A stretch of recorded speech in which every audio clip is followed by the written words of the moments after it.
on the recording. This is Laura Myers. I am calling the meeting to order at 7:04. And Teresa, would you please call the roll? Jasmine Johnson.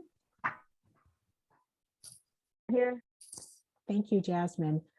Dorit, I'm not sure of her status, but I'm going to say it not here. Dolores. Raheem. Here. Thank you. Taylor. Charlie. Paul. Here. Thank you. Carlos. Laura. Yes, here. Okay. Sarah Long Henry. Here. Thank you. Paula Southern. Grace She Yu. went to an emergency room and is excused. Present. Thank you, Grace. So I'm maybe you can tell me this after we do the roll call. Thank Okay. you. Lolita. Here. Thank you. Dennis. Here. Thank you. Kareem. Here. Thank you. Teresa is also here. Michael. I'm here. Michael. Michael Kimbrough. Yes, I'm here. Okay, thank you. Chris. Here. Thank you. Greg. Here. Thank you. Nancy. Sarah Lacey, I believe, is going to arrive late. Lizzie. Yes, here. Thank you. John. Yep. Thank you. We have quorum. Okay, thank you. And I was trying to tell you that Paula just emailed me a few minutes ago to say she's unfortunately on her way to an emergency room. Okay. So And are you going to speak on Dorit, Laura? I will in public comments since I had not placed this on the agenda. Well, she just called the roll, so we have to explain it. Oh, I'm so sorry. Yes, Nancy Cruz and Dorit have both resigned. So those seats are vacant for this evening. Is there a reason? I will say more in general public comments. So what I'd like to do is share the agenda. And that didn't work out so well. Okay, I'm going to try this again.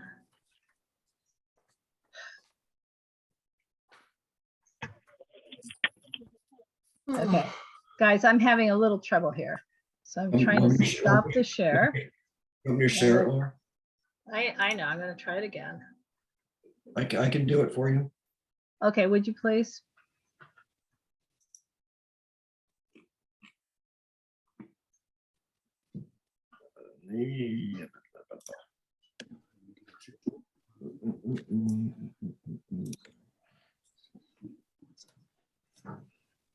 Oddly, I Yes. haven't changed anything, but Zoom changed. Can you see it?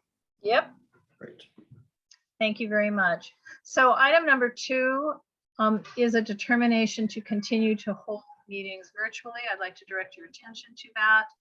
This does not require an action on our part. The Board of Neighborhood Commissioners and the Department of Neighborhood Empowerment, with guidance from the LA City Attorney, have established that these entities have the authority to adopt AB 361 findings on behalf of the city's neighborhood councils, and to determine that due to the continuing COVID-19 state of emergency, that meeting in person would present imminent risk to the health or safety of attendees. This meeting is being conducted virtually pursuant to that directive. In addition, AB 361 has a lot of definitions. This is related to the Brown Act about how we do agendas, and if we do agendas with times, which we do, then we have to leave items open till the end of those times. So we think our board meetings go rather long, and we usually don't meet the times, but occasionally you'll notice we'll keep an item open because we need to leave it open for members of the public who might rely on those times. Okay, item number 3 is approval of the agenda. So John, can you scroll through the agenda, please?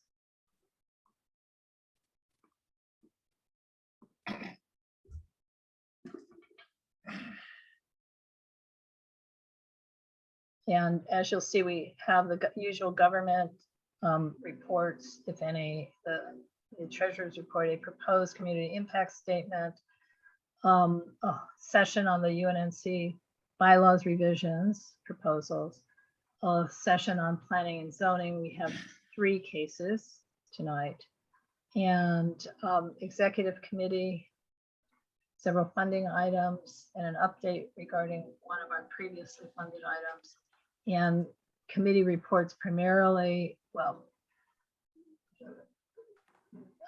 potentially appoint a new chair for Recreation and Parks, a big presentation on our branding rollout and other things for the Communications Committee. And then a revisiting the type of and access to our Zoom account. And then we come back to the treasurer if there is a need to do any budget readjustments, and we approve the minutes. Sorry. I stopped sharing. Okay. And Raheem has raised his hand. Yeah, I'd like to make a motion actually to not approve this agenda. Laura, as you know, I sent an email. I've been sending emails to the executive committee. I had requested a funding item be added last Friday, the 25th. Unbeknownst to me, there were conversations about this item. And also unbeknownst to me, it was decided to not add this item to the agenda as a funding item as requested. I don't believe this has been done correctly or within the right of you or the executive committee. So for that reason, I don't think this agenda should be approved. Okay, thank you. Is there any other comment on that? Teresa? I need more clarification because I think I will second this motion not to approve the agenda. I need to understand if communications is a standing committee. I was told that it was not several times, that it was a subcommittee of outreach. I have now been shown a BAC that shows that it is a standing committee. I contacted one of the signers of that BAC who said, of course, it's a standing committee. It was always a standing committee. Why are you asking me? So I need some clarification on that. Yeah, well, I guess I would ask why is that the question?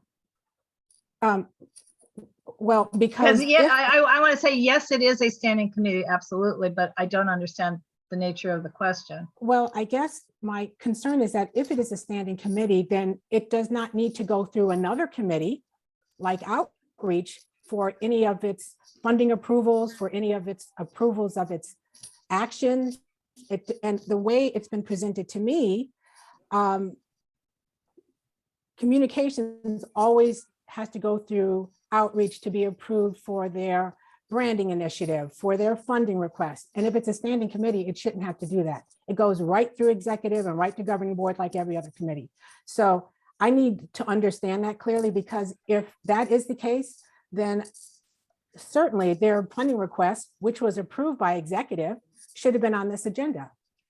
Yeah, when did we approve their funding request, Teresa? Well, why don't I ask Greg, but except We've never agendized it. We actually never did. Greg can raise Okay. his hand. Well, let me just say, like, it's like it's to say that it wasn't approved, that nothing was approved by the executive committee when it was approved by the entire board. The executive committee is part of this entire board. So how is it not approved by the executive committee? Greg. And I will say, oh, is Greg hands up? That's it. Sorry. Okay, so I have 2 issues, and I could come back to them, but this on the question of the request that Raheem submitted, my feedback on this and my thoughts are, we approve the funds for what they were requesting. We approved $6,000. To me, that approval authorize the money for them to spend in that area.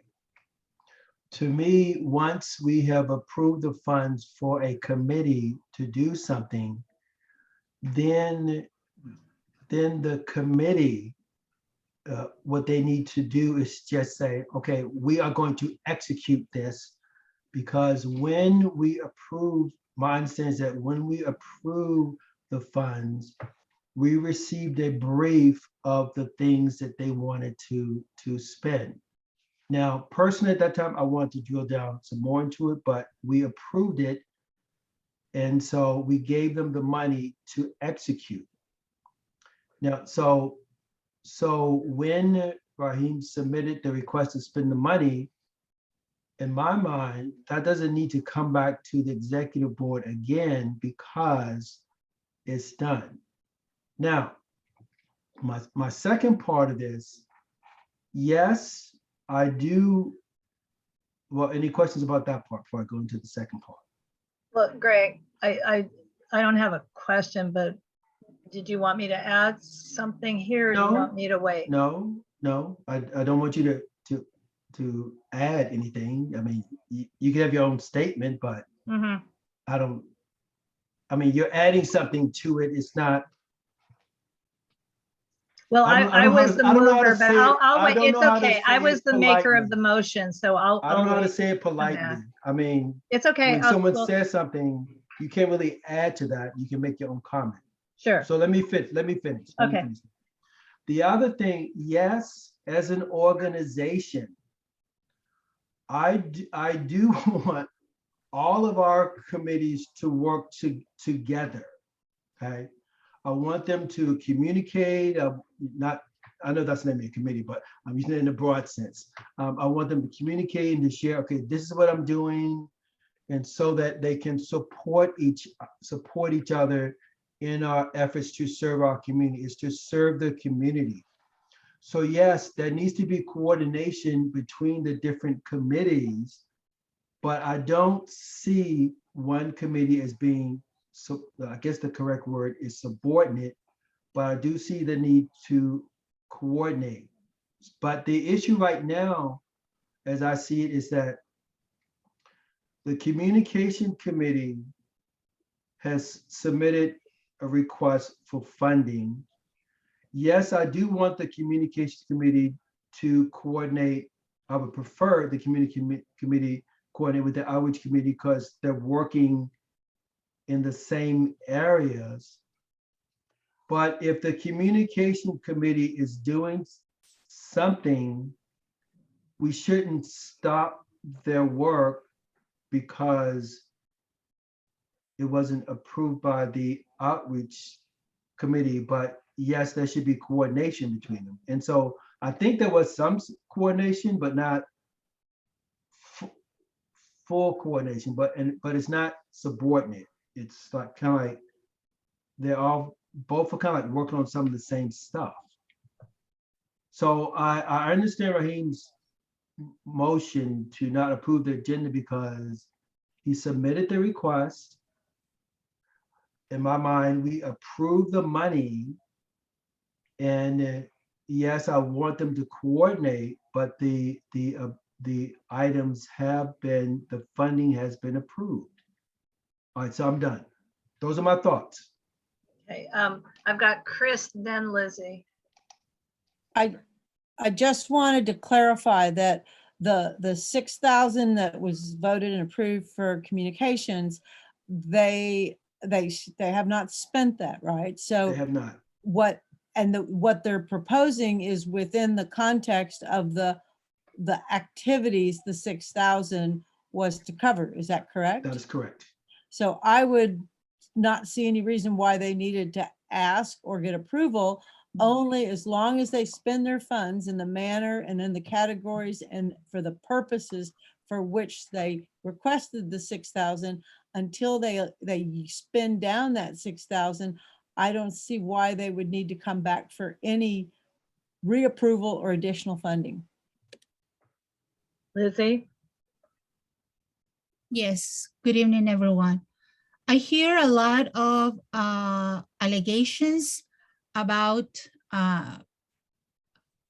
when it has been needed, outreach and communications committees have worked together.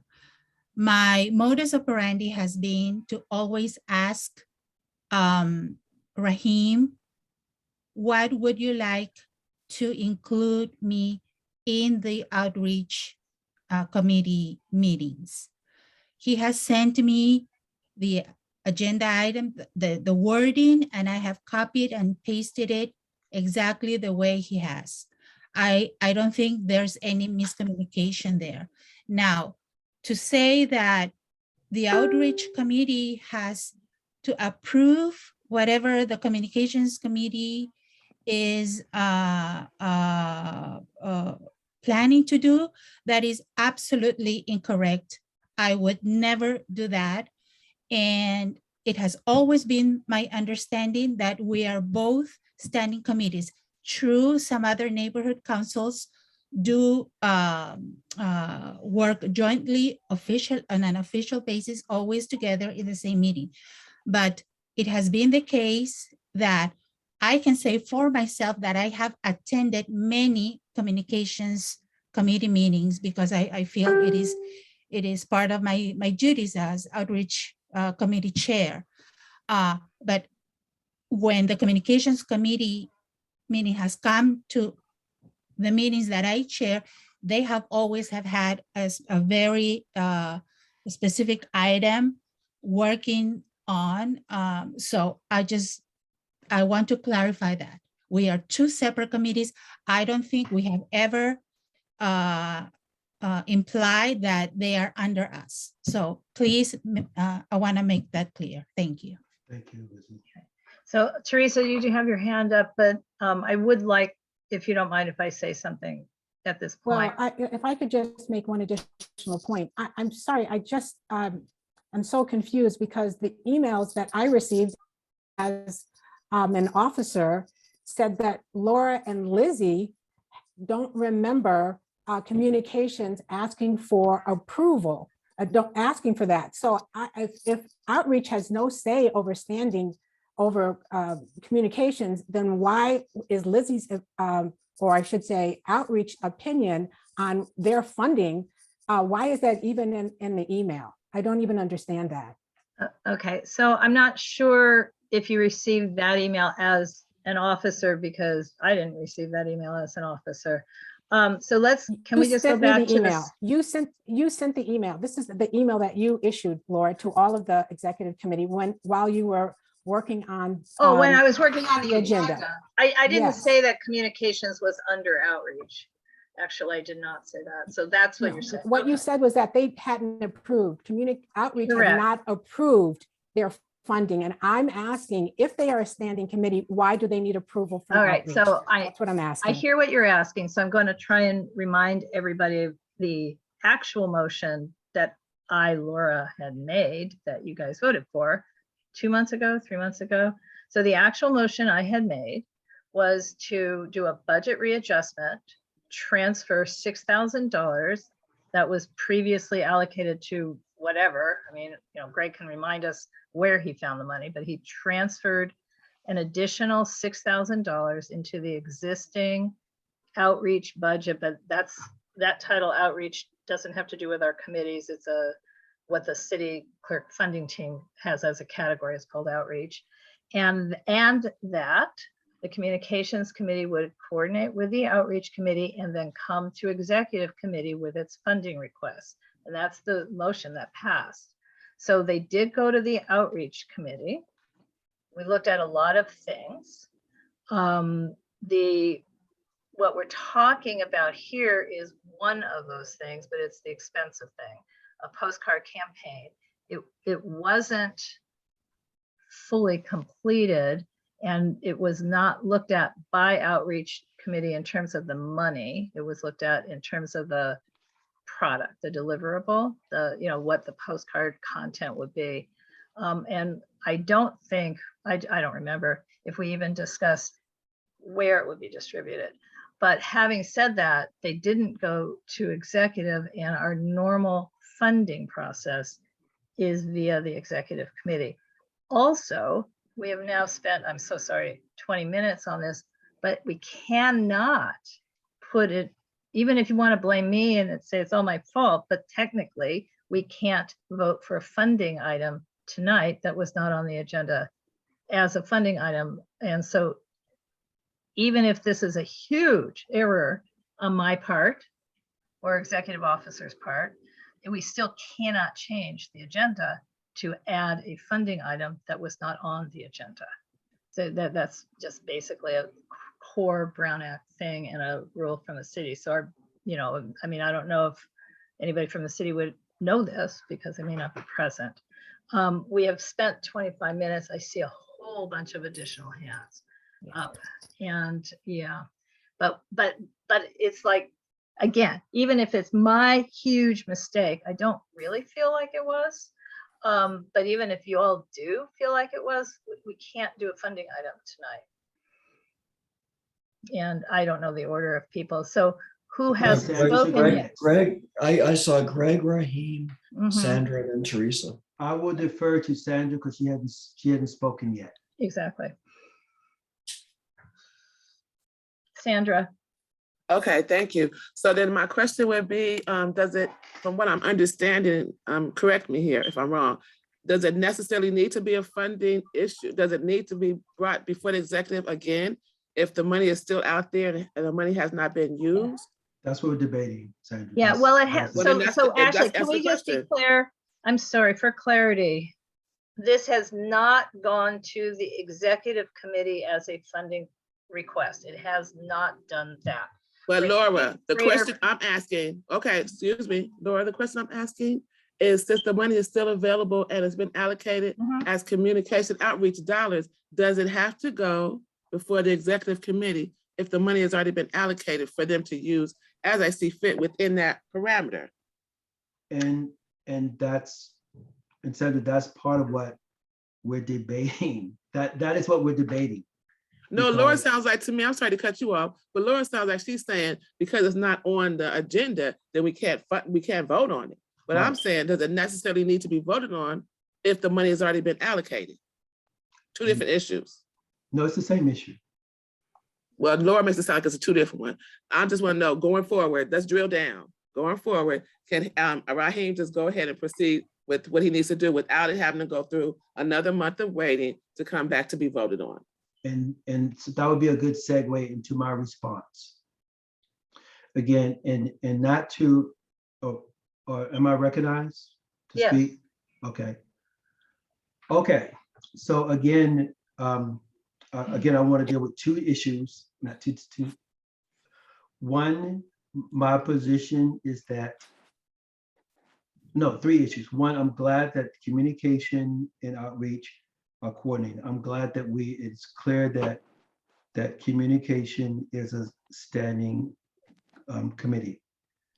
And I'm grateful for the communication collaboration that we have.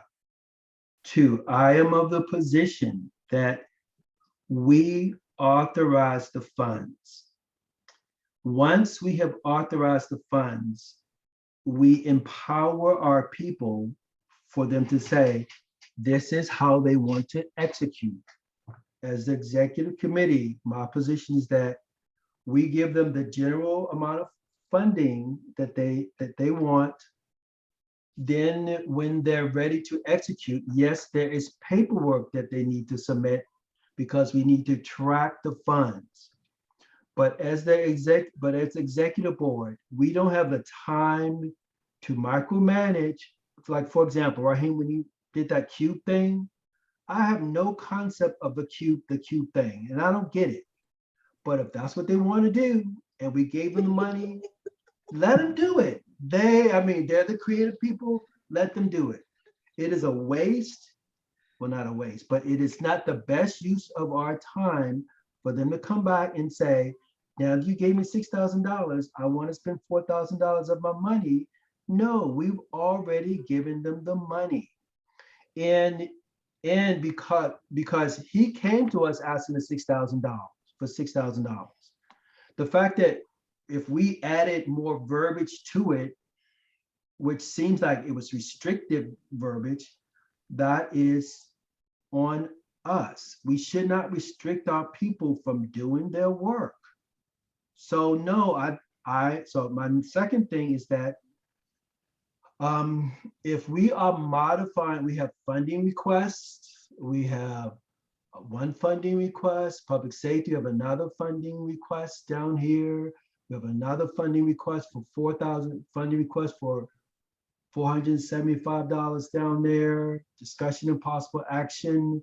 We can, so we do have several funding requests, and we should be able to modify the agenda because the committee did submit the funding request in a timely manner. And we do have, again, repeating, we do have funding requests on this agenda. 13, items B, C, and D. We have more Raheem. hands. Raheem, we have Chris, we have Dolores, we have Teresa, but Teresa, given the time, we're going to have to use our standing rules. So you've already spoken twice, unfortunately. I think we're out of time. So Raheem. I'll let somebody else go. I'll speak later. Okay, Chris. Just in terms of past practice, for example, we had in prior years, we had a thing where each area had a community event and each area was voted a budget. But as I recall, Rosie and I had to come in with a full budget and get approval of where we were going to have our event, what it was going to entail, because it had to be vetted that it met the goals of the organization as a whole. So that's a little inconsistent with what Greg just spoke. Now, if in the original request for the 6,000, there's a clear line item talking about postcards and we have a mock-up and we know, because I remember when we were doing the school outreach, yes, I had approval to make banners, but I had to come back twice to get the whole governing board to agree to the banner design and that it said the right things and it had the right colors, and before I could go and print the banners. So whatever we're going to do, I just think we need to be clear and consistent. And it seems like we've landed ourselves a bit we've gotten a little muddy in our practices, but that's not evaluating anything about the individual requests, but our procedures seem to need to be clarified. Thank you. Okay, Dolores. We spent a lot of time going back and forth on this issue. And I just want to clarify, first of all, that communications is a standing committee, correct? And that if it's a standing committee, they don't need, and they've already been allocated the money, they don't have to go to executive committee for approval. They can go straight to the governing board. Is that correct? Is that That is my correct or not? position. That's my Right. position. We give them the money, and then once they're ready to execute, they've done the work in their committee, they could submit their documents and say, this is how we're going to spend the money based upon what they've given us, an overview, and then they could execute it. Okay, so all right, so then back to Raheem's motion. Can we have a compromise, Raheem? We have other items on the agenda that needs to be taken care of. Is it okay to withdraw your motion to not approve the agenda, and that you would go straight to the governing board at the next meeting? Because it's not on the agenda today. We can't do anything with it because it was dropped off. So can it go straight to the governing board at the next meeting? Is that okay? Yeah, Dolores, may I offer a different compromise? Is it okay, Raheem, and the team, the communications team, we have on the agenda where we discuss and can approve everything. We just don't have on the agenda the specific funding request. But if we vote the money, if the clerk would accept that, I mean, in other words, I feel that we may not be able to move it forward, But if the compromise is not, to try, I see that Gibson's walked into the room, so I don't know. But we could approve the project. So if the clerk would accept that since we've transferred the money already, that would constitute the funding. Grace has her hand up. And Raheem didn't answer Dolores either. I'm sorry. But this might be able to allow Raheem to withdraw his objection. Just to simplify things, if I heard correctly, Gregory said we've allocated the money. And from what I've heard from everybody, Raheem has every right as the communications committee to spend the $6,000 that's already been allocated. He does not need to come back to this board for any approval because he will be within that $6,000 parameter. If he needs additional funding, he'll come back to us. Isn't that what we're talking about, or did I miss something? Well, Greg, Greg agrees with me. But we do need to know what they're spending the money on, though. Right. No, well, we gave Raheem and the communications, we expect them to spend it wisely. They've been giving $6,000. We're not gonna baby every little step that each of us does. We trust one another. And when we find that there has been an issue, then we will not allow that kind of trust, and we will go back to say, you can't do anything unless you get our approval. But I think we're all saying now the same thing. So the same thing would be, I just want to say technically, so we can move on and approve the agenda as presented. If technically Greg is correct, we've transferred the money, it's in outreach, they can spend it, then all we need to do is approve the project and not approve the specific money for it. And thus we can use the current agenda, which includes an action item on other committee updates, item 15C, to do that. Would that be okay? So we can just start our meeting 30 minutes in. Would that be okay with you? I don't think it would be okay. I don't think it would be okay because one,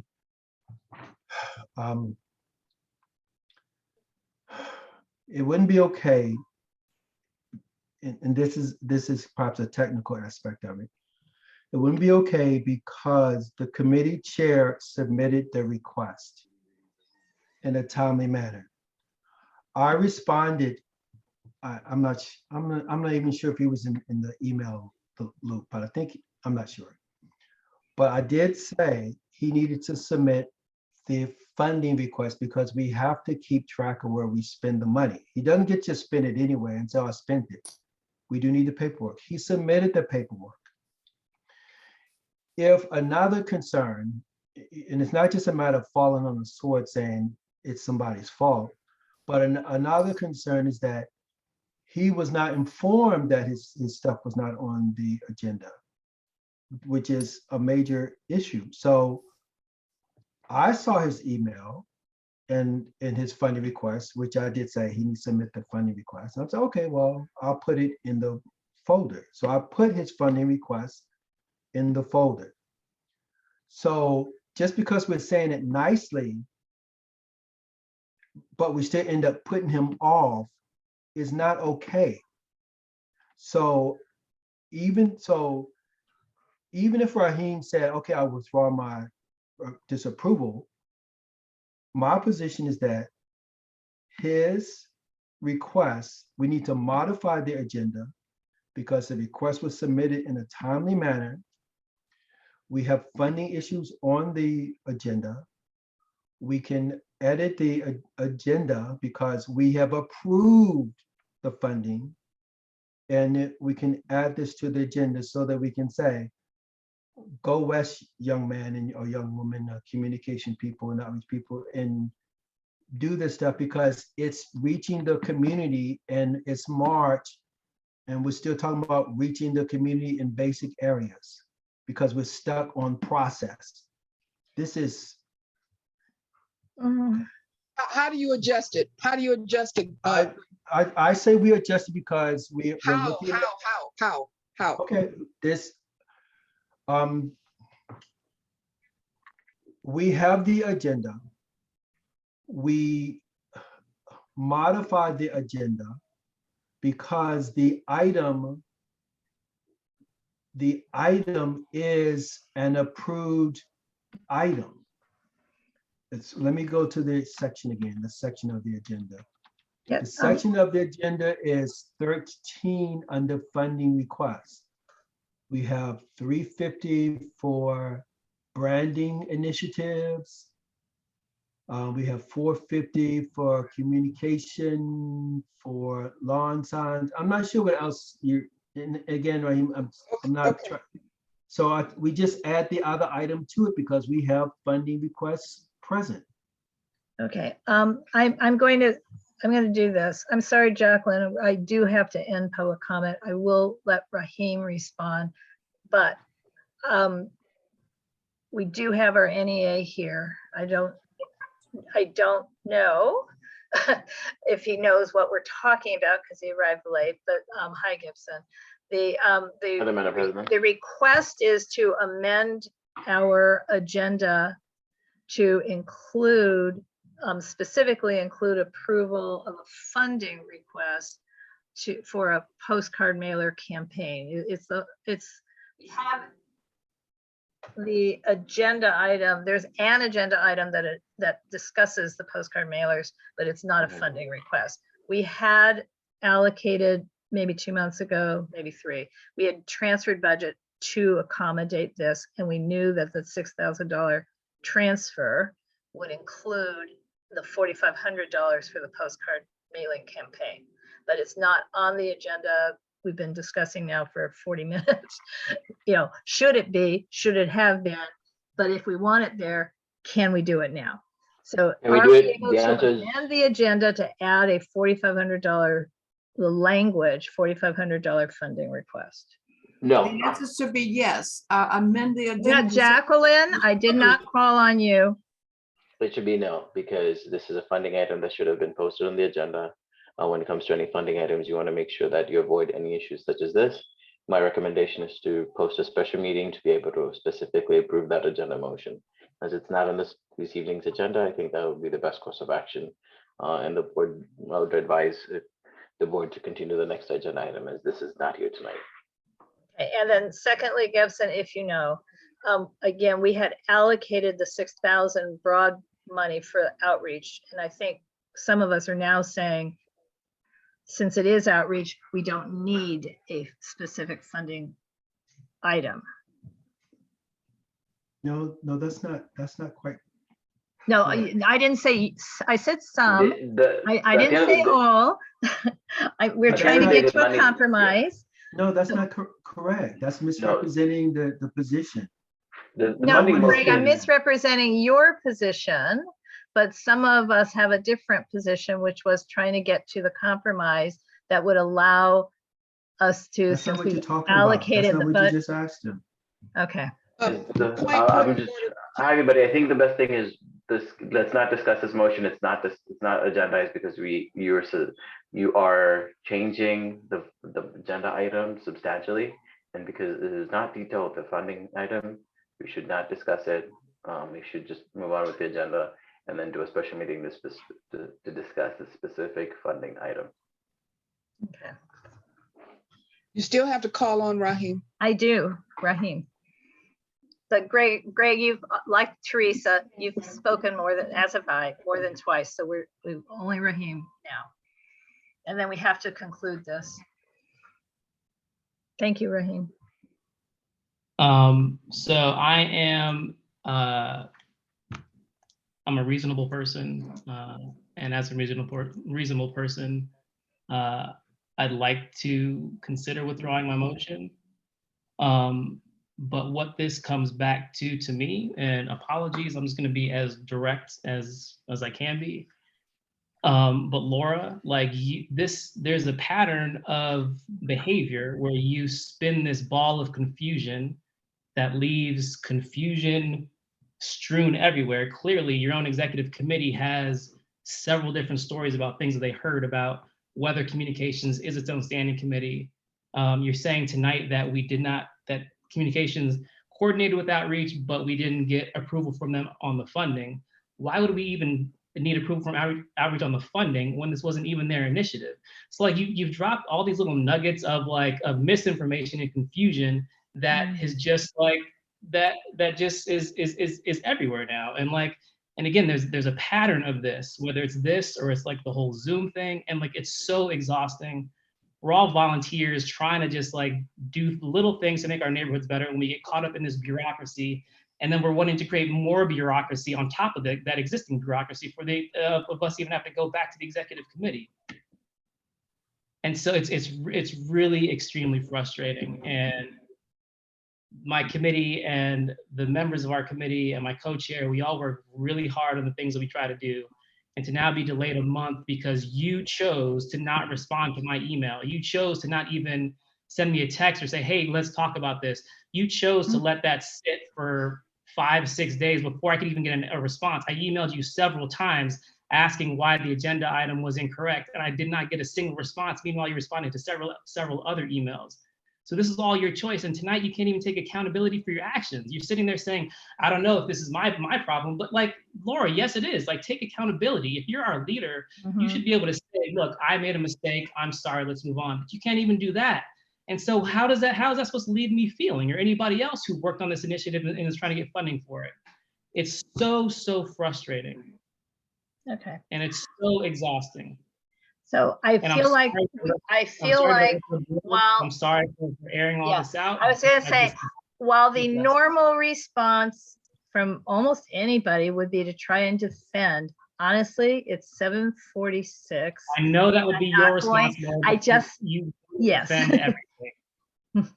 So it's really amazing. Well, what would you? So let's move forward. We have to respond to the. I withdraw my motion. Okay. For the sake of the board. Thank you. Good night, everybody. Okay. Okay. So we have an agenda to approve, guys. Is there a motion to approve the agenda? I move to approve the agenda. Is there a second? Second. We don't need who to. was that? I just want to make a note. I didn't hear the first. Who moved to approve the agenda? Me. Oh, John. Okay, sorry. And Dolores, thank Yes. you. Okay. Teresa, did you want to do a BAC on this, or is it okay to do a show of hands? Yeah, however you want to do it, Laura. I'd prefer a show of hands so we can get on with our business. So Chris, is that a hand to question or a hand to vote? Voting to approve. Okay, please use your virtual raise hand function if you are voting to approve the agenda. Okay, and I'm counting 1, 2, 3, 4. Only board members may vote, please. 1, 2, 3, 4, 5, 6, 7, 8, 9. Okay, well, I can't keep count just looking in this, but it is a majority. 11 yeses. I count Pardon? 11. 11 yeses. Please take your hands down. Who is voting no? If anyone. Greg and Jasmine and Teresa. 3 noes. Okay. Okay. Any abstains? I abstain. I'm abstaining. Charlie and Michael abstain. And Charlie's abstaining. Okay. 2 abstentions. Okay. Meeting protocols.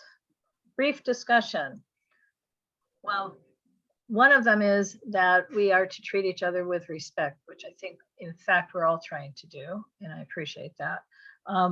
The Bonks resolution on civility is posted in the advanced agenda packet. Michael, you have your hand still up? Is that a?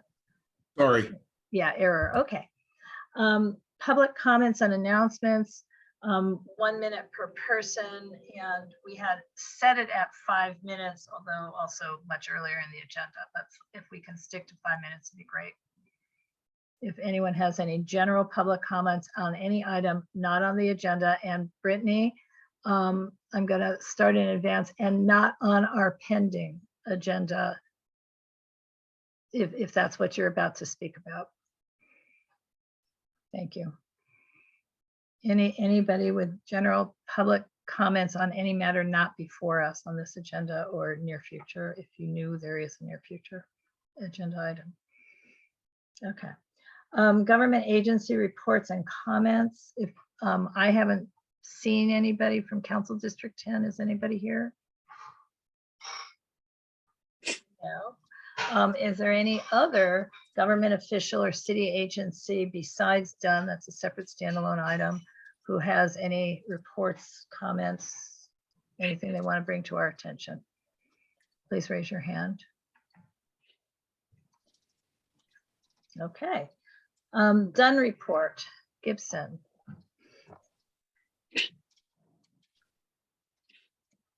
Oh, are we still here? Yeah.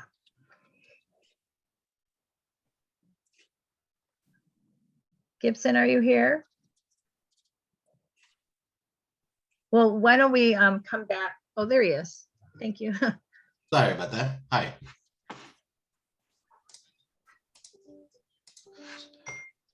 Looking for some announcements. Sorry, I got distracted a little bit.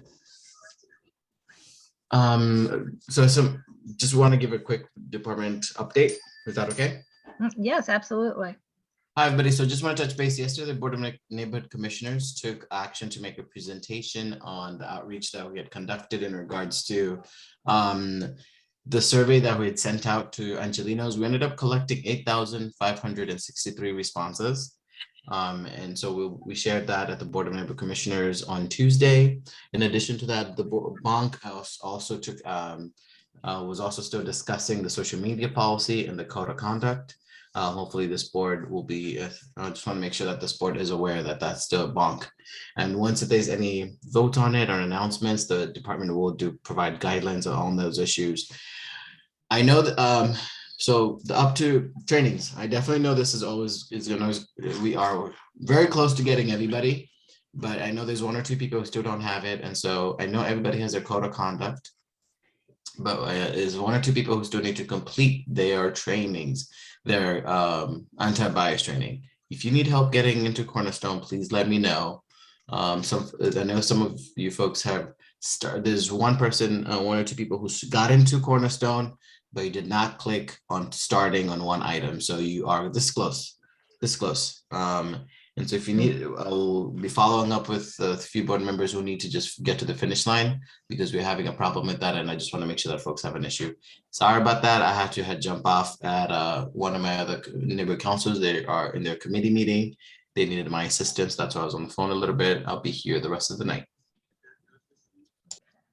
Does anybody have any questions for Gibson? Anything you'd like to address?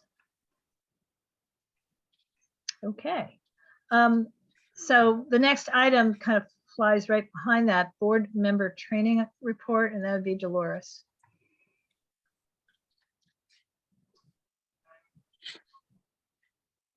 Okay, we, like Gibson said, we have three members of the board that have not completed the anti-bias training.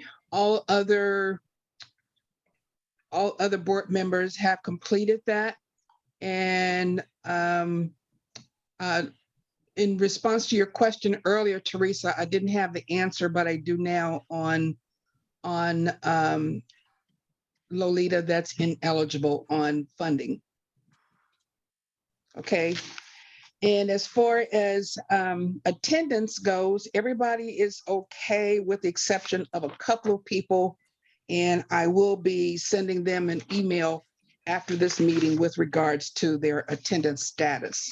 We're getting into the point where they are absent for 2 meetings and present for 1 meeting, absent for 2 meetings, present for 1 meeting to keep from being in that ineligible zone. So I'll just have to send a friendly reminder that that's a pattern and that's not acceptable.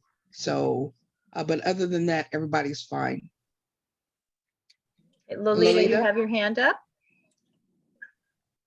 Yes, so looking at this, Dolores, it's not funding that I missed. I missed ethics. No, I didn't say fund.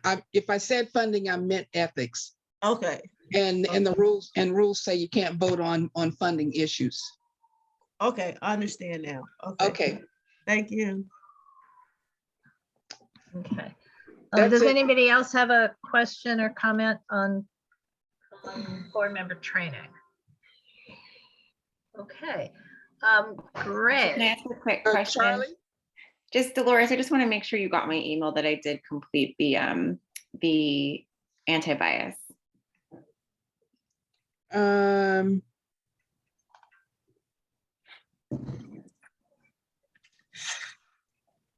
Yeah, you're good. Okay, thank you. Mm-hmm. Anything Okay, else? anybody else?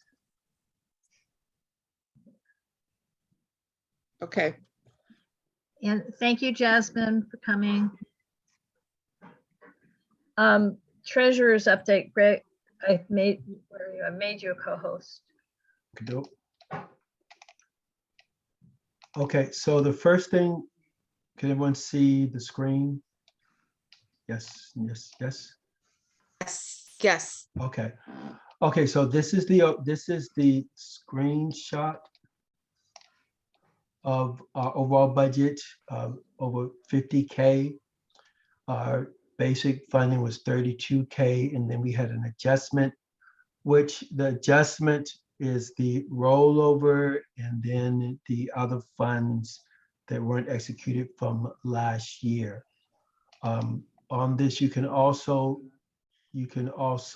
see what was expensed to date as of the creation of this, which was a few days ago, and then what's outstanding, and then what's still available for us to spend. You can also see that the different categories, the community improvement, you can see that the amount of funds that's in that category is 0. Before it was $6,000, but we transferred that to the general operation fund, which outreaches, the category outreaches in that section. And then the neighborhood purpose grant, we initially only planned $3,000 in that, but it is up to $16,000, above $16,000, because of the projects that from last year that are been placed into it. And then as we come over to this side, we can see what has been spent to date in the different categories. So that's the overview. And then let's go to the actual budget. Some of the same information, but presented in a different light. Again, the $32,000, what we were originally given as rollover, and then they added a new line for adjustment. This is for Lizzie, environmental and tree people. We have this $4,250 Clean Street Challenge Awards that we could do something with if someone wants to start working on that, and we don't have anything in encumbered accounts. Okay, I don't know if yeah. So that's the overview, and I just want to show you just this tannish mustard colored section just shows where we move money from different accounts, different lines, budget adjustment from community improvement, $6,000 to the advertising. The category again is outreach, but whenever someone says, well, we want to spend money on pens, pencils, cubicles, lawn signs, it will come out of this line. I do want to bring your attention to this $5,000 we have on the event expense line. If we are, I know COVID is going away, but if we are not going to sponsor events, then we need to think about moving that money onto some other category or funding something else. Again, as we shared, the community improvement line has been dropped to 0 since this was the line that we had for specific projects in each of your communities or projects that we could have used for schools, but we need representatives to come and say, we want to use funds to do a project in our neighborhood. Hopefully we still can do that. And this amount, neighborhood purpose grant, this amount looks large, but really all those funds are obligated, okay? So that's the overview of the budget. Any questions on any particular line? Yes, Teresa. Greg, can you please tell me how much money are we allowed to carry over? And yes, in that case, how much do we have to spend for the remaining fiscal year? And also, when is our fiscal year end on June 30th, or what is the actual date? Okay, some of that I'm going to get into the training section. I have another line, but the overview, we can carry over 10,000 for next year. And since we have about 24,000, let me go back over here. We have about 24,000 remaining. So we need to spend about $14,000. But again, I know we can, this is just my recommendation. I recommend that we try not to carry over money, but that we use it on projects for this year, but we can do that.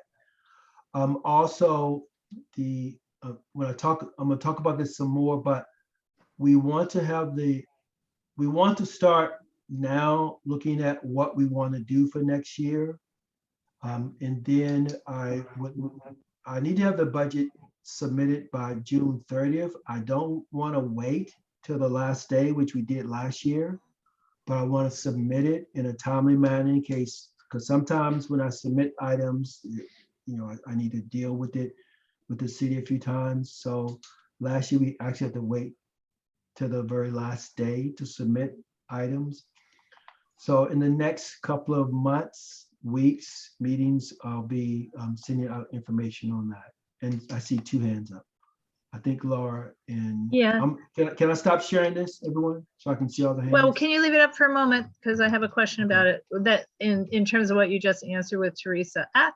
That $24,000 figure, Yes. just based on the 45-minute discussion we just had, that's minus 6,000 almost, isn't it? Because we're going to be spending the money.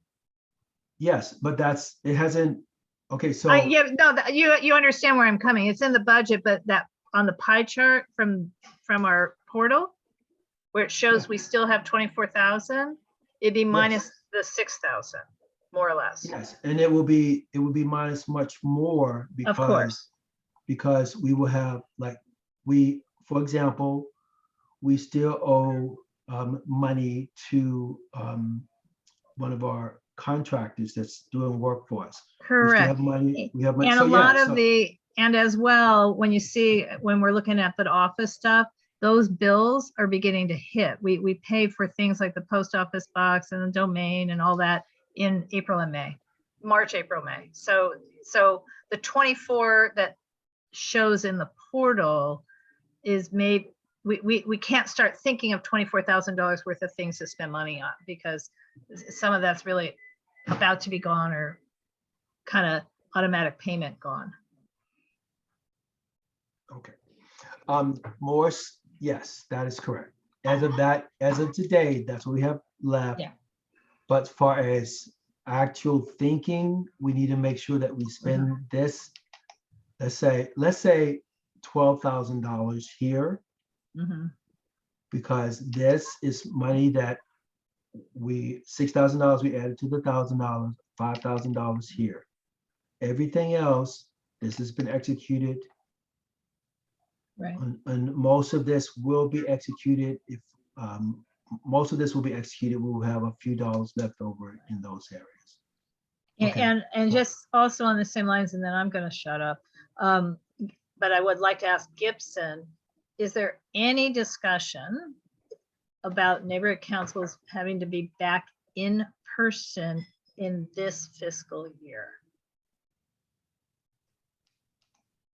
Because if there are, we have expenses that relate to that. if Gibson's still with us. All right, If not, Sandra's hand is up. okay, moving on.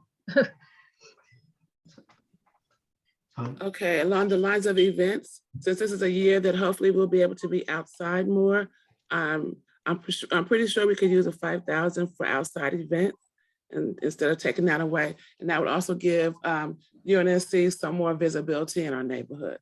Right. So I think that's a great place. And as a suggestion, in years past, what we did with the budget was kind of, lack of a better word, guesstimate on what we have done this year and had like placeholders where the money would go. So you wouldn't have to wait till the last minute to put the money in the budget. Yes. That makes sense. No, and that is a practice that we do. And so, yeah, that's a given. So part of the budget development, again, that I'm gonna talk about that a little later on, but part of the budget development said, this is what we have done. These are the different lines we have. This has been our practice over the years to have a template.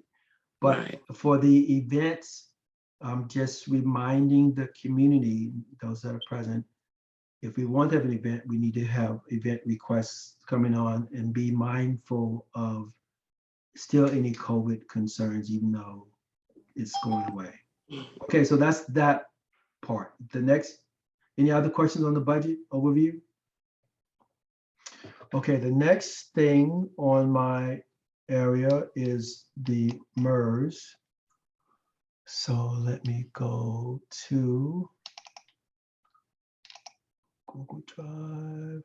Let me stop sharing.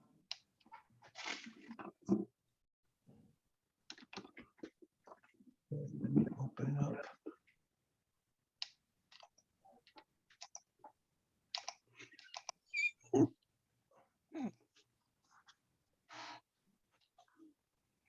Okay, let me go to. Okay, I went to a different section.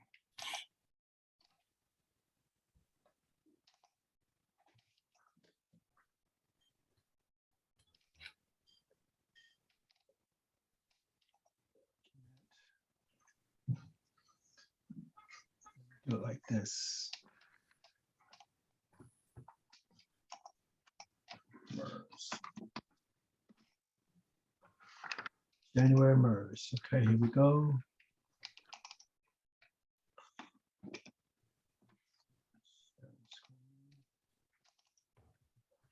Okay, this is our January monthly expenditure report. And it showed us the balance at that time and the amount of money spent that month and the remaining balance. And this is, it's not up to date because we've had updated information for February and into March. And then for that month, at that time, we had 2,300 in this category of office outreach and election. And at that time, we had $6,000 in community improvement. But again, please be mindful that this is from January. We did a budget adjustment since that time. And at that time, because we had some carryover items and the money wasn't reflected, it showed a negative amount in neighborhood purpose grant, but that's all taken care of. And then these are the bills that we paid in the month of January, to include the neighborhood purpose grant and then operating expense. So I make a motion. Well, are there any questions concerning the January monthly expenditure report? Seeing none, I make a motion that we approve the January monthly expenditure report. I need someone to second that, please. Carlson second. I'll second. Thank you. Okay. I'm sorry, who was the second? Okay. I'll take it. Okay, so Paul King is the second. Yes. Are you ready for me to take the roll? Yes, please. Jasmine, is Jasmine still here? Jasmine has left. Okay. Dolores? Yes. Raheem left also, correct? Maybe. Raheem? I think he left. Okay, thank you. Charlie? Yes. Paul? Yes. Laura? Yes. Sarah Long Henry? Yes. Oh, thank you, Sarah. Did Grace? Here. Do you, I think you're eligible to vote, Grace? Yes, So this is yes? Grace? yes. Oh, she's eligible. muted. Okay, thank you. Dennis? Yes. Kareen? Yes. Teresa's also a yes. Michael? Yes. Chris? Yes. Greg? Yes, Sarah, has Sarah Lacey arrived? No. Not yet? Okay. Lizzie Yes. and John? Yes. Okay, thank you. okay, thank you, Madam Secretary. So the next item is a discussion on budget training and budget development. So in the past, well, last year, not too distant past, last year, what I did was I sent out a survey to say what areas we wanted to work on. It has been suggested by multiple people that we actually hold a meeting where we come together to look at budget development issues. And so I want to give just a general overview of things that I want to discuss in detail. So I'm willing to do this several ways. One, I will send a survey out just so you will have some time to think about things, what you want to suggest we do.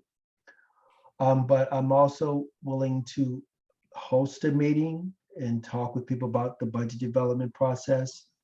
I'm also willing to meet with people individually, Zoom, telephone, in person to go over budget stuff. So you just need to let me know. So, but here's a quick overview, okay?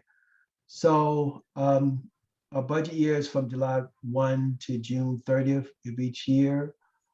We need to look at the process and product. We need to understand what we are developing. We have this administrative package. It's called the administrative package, but it's just our budget. And I just have to submit that in this document and submit it.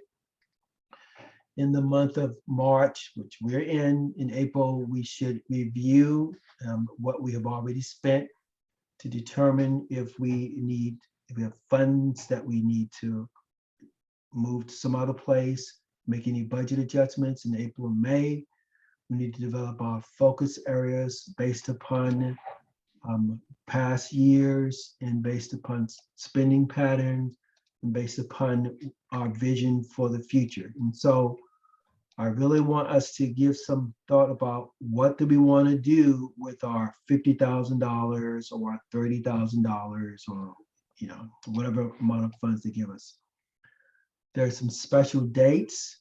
Again, this is just a quick overview of some special dates, but May 20th is one of the dates, final date for submitting any event requests. And these dates are subject to change based upon what this city tells us, but this is just the general guidelines for now. June 1, the final date for submitting any checks. June 20th, final date for any bank card transaction. June 30th, deadline for submitting any encumbrance requests, and also the date that we need the final date for submitting the budget. But I want, again, I put June 1 to 30th. I really would like for us to have our budget ready to submit in June, which means we have it developed and approved in May.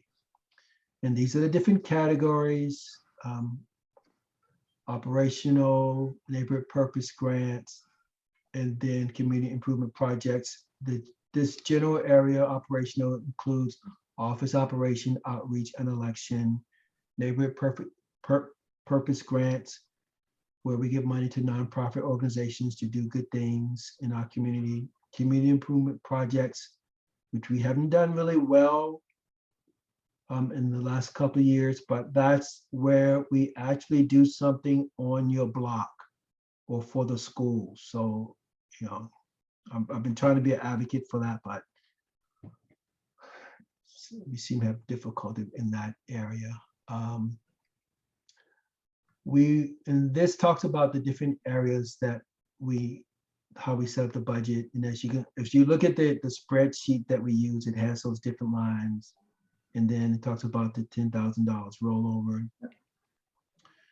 And this is an example of the survey that I sent out last year. I'll send that out again. So that's the basic overview. I'm open to setting a date. Well, first of all, I would like to know who's interested in attending a budget development meeting as a general concept. And if we are, then we need to coordinate a time. I think Laura has certain dates. Yeah, yes. If anyone's interested in attending a budget development meeting, can you give me a little thumbs up or hands up or wave at me or something? So 1, 2 people. Okay.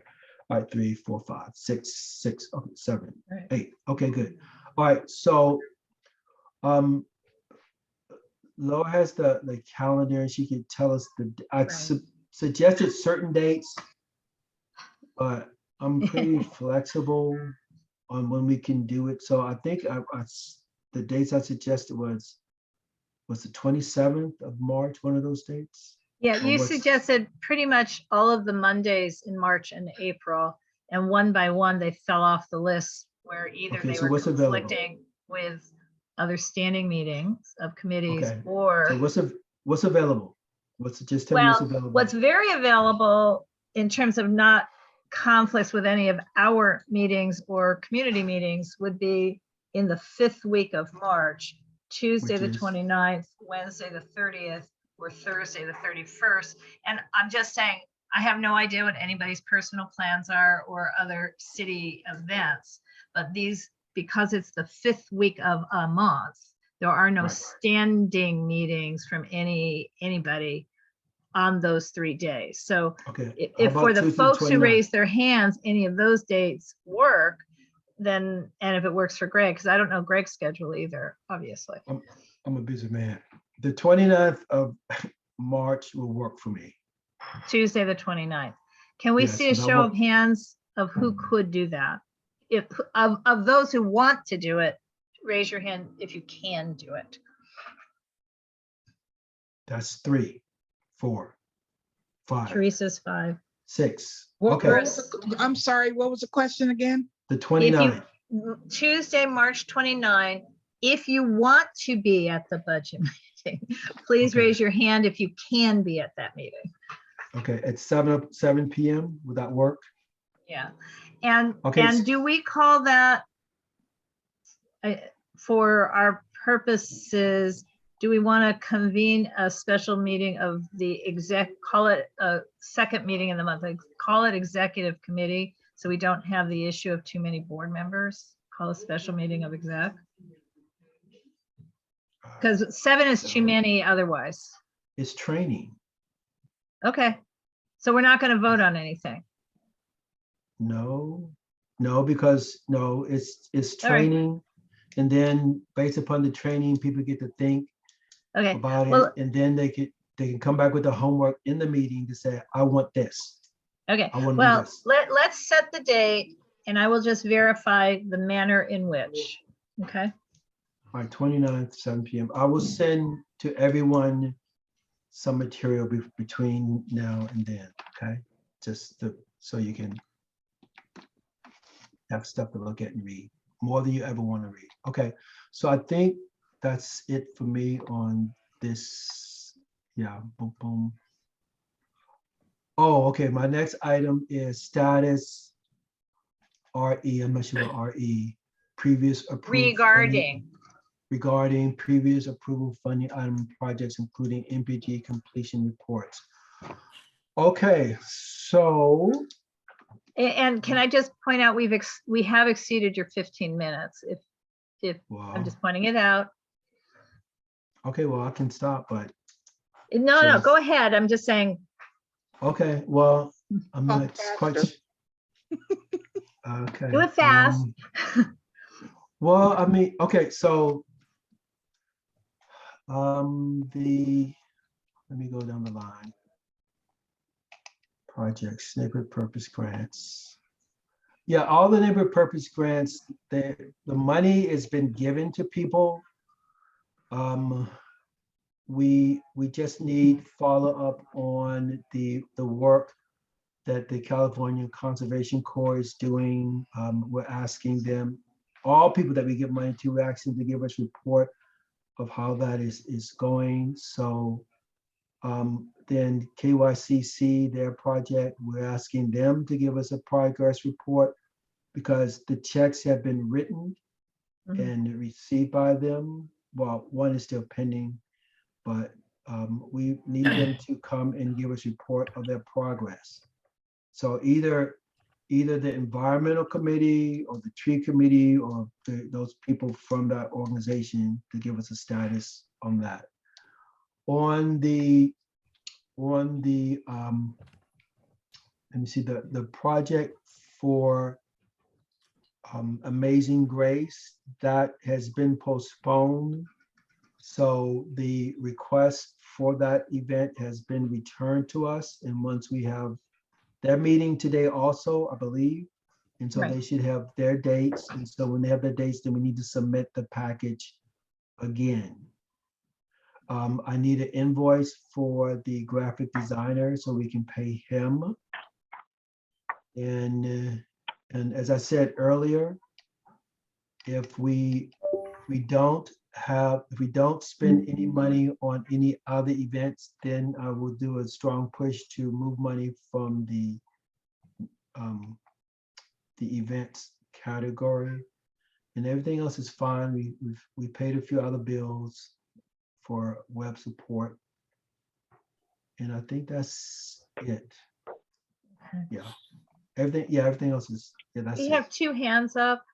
Yeah, okay, I was looking at my Chris, spreadsheet. then, Chris, then Yes. Teresa. Oh, Okay, yes, Chris. That was a residual hand, my bad. Residual hands, all right. Yes, Teresa. Thank you, Greg. You mentioned KYCC and you mentioned trees. I just want to be clear that my work as a tree liaison has nothing to do with that outstanding project that was started before I joined the board. There are a lot of, yeah, so I just want to be clear that I'm not part of that. Thank you. Right, understood. And so, yeah, and I threw it out in a general, like, I know you report on one part and another organization needs to report on another part, and I will ask Elizabeth to agendize that for the environmental committee for next week. Right. So And if for we can- everyone, if I will always say, if we give somebody some money, I want them to tell us what they have done with the money. And I know I may seem, I don't mean to be rude and like that, but if they tell us they're going to buy something, then I'm going to say, you told me you were going to buy tomatoes and then you have okra. You guys know what okra is, right? You bought okra and it's something else. They should buy what they said they're going to buy and do what they said they're going to do. And if not, they need to come back to us, in my opinion, come back to us and say, we weren't able to do this, but we did this. And are you okay with that? You know, so that's just so we can be accountable for the funds that we have. Okay, I think I'm done talking money for now. Thank you. So we do need to move on. I don't know if anyone else had any questions on this, but I'd like to move on. So moving on.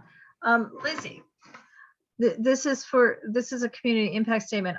I can share the screen with the agenda again, which has the specifics of the community impact statement. And then once we look at it, I can take it down and post the associated letter. Or do you want to do that? Or do you want me to make you a co-host? No, would it be okay for me to just read what is in the agenda? Sure, but I will. a very short intro. That's fine. This And is your then- section. This is your section. Yes. And if you could please share the actual letter, which is a little longer. Yeah, yes, I want to show the CIS like I'm Okay. doing right now, and then I'm gonna look for and share the letter. So if you want to start. Yes. So good evening, everyone. This CIS is in response to an original CIS issued by the Reseda Neighborhood Council regarding an investigation that they made on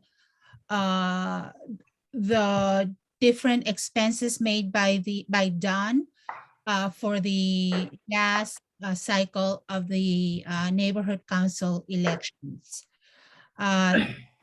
In their findings, they have found some irregularities, and they are asking Don to issue a full report on these. Would you please unmute mute yourselves? Thank you. And so we will be one of 8 or 9 other neighborhood councils that have issued a similar CIS, agreed with the Reseda Neighborhood Council findings and asking Don for further explanations and more detailed report on their expenses. So let me just very briefly read what's in the agenda. Okay, I think I need, is this the? I'm sorry, Lizzie, I just switched it from the agenda to the background letter. Okay. Do you want me to So- go back to the agenda? Actually, I'll do it from my phone. Thank you. So please bear with me.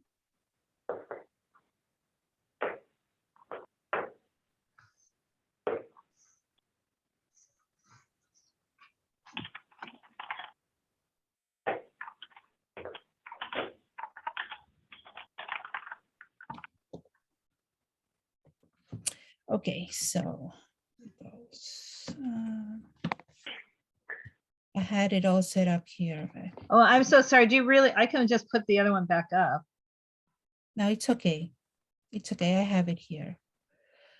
Let me just, all right. So the proposed CIS is as follows. The UNNC is deeply concerned by the findings that the Reseda Neighborhood Council presented in their January 18th, 2022 CIS regarding Council File 20-0963.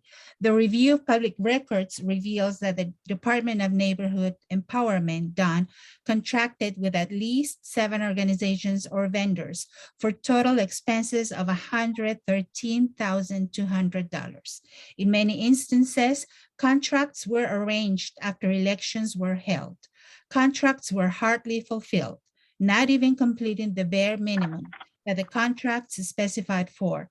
Furthermore, the vendors selected were inexperienced in election outreach, amply demonstrated in their dismal performance.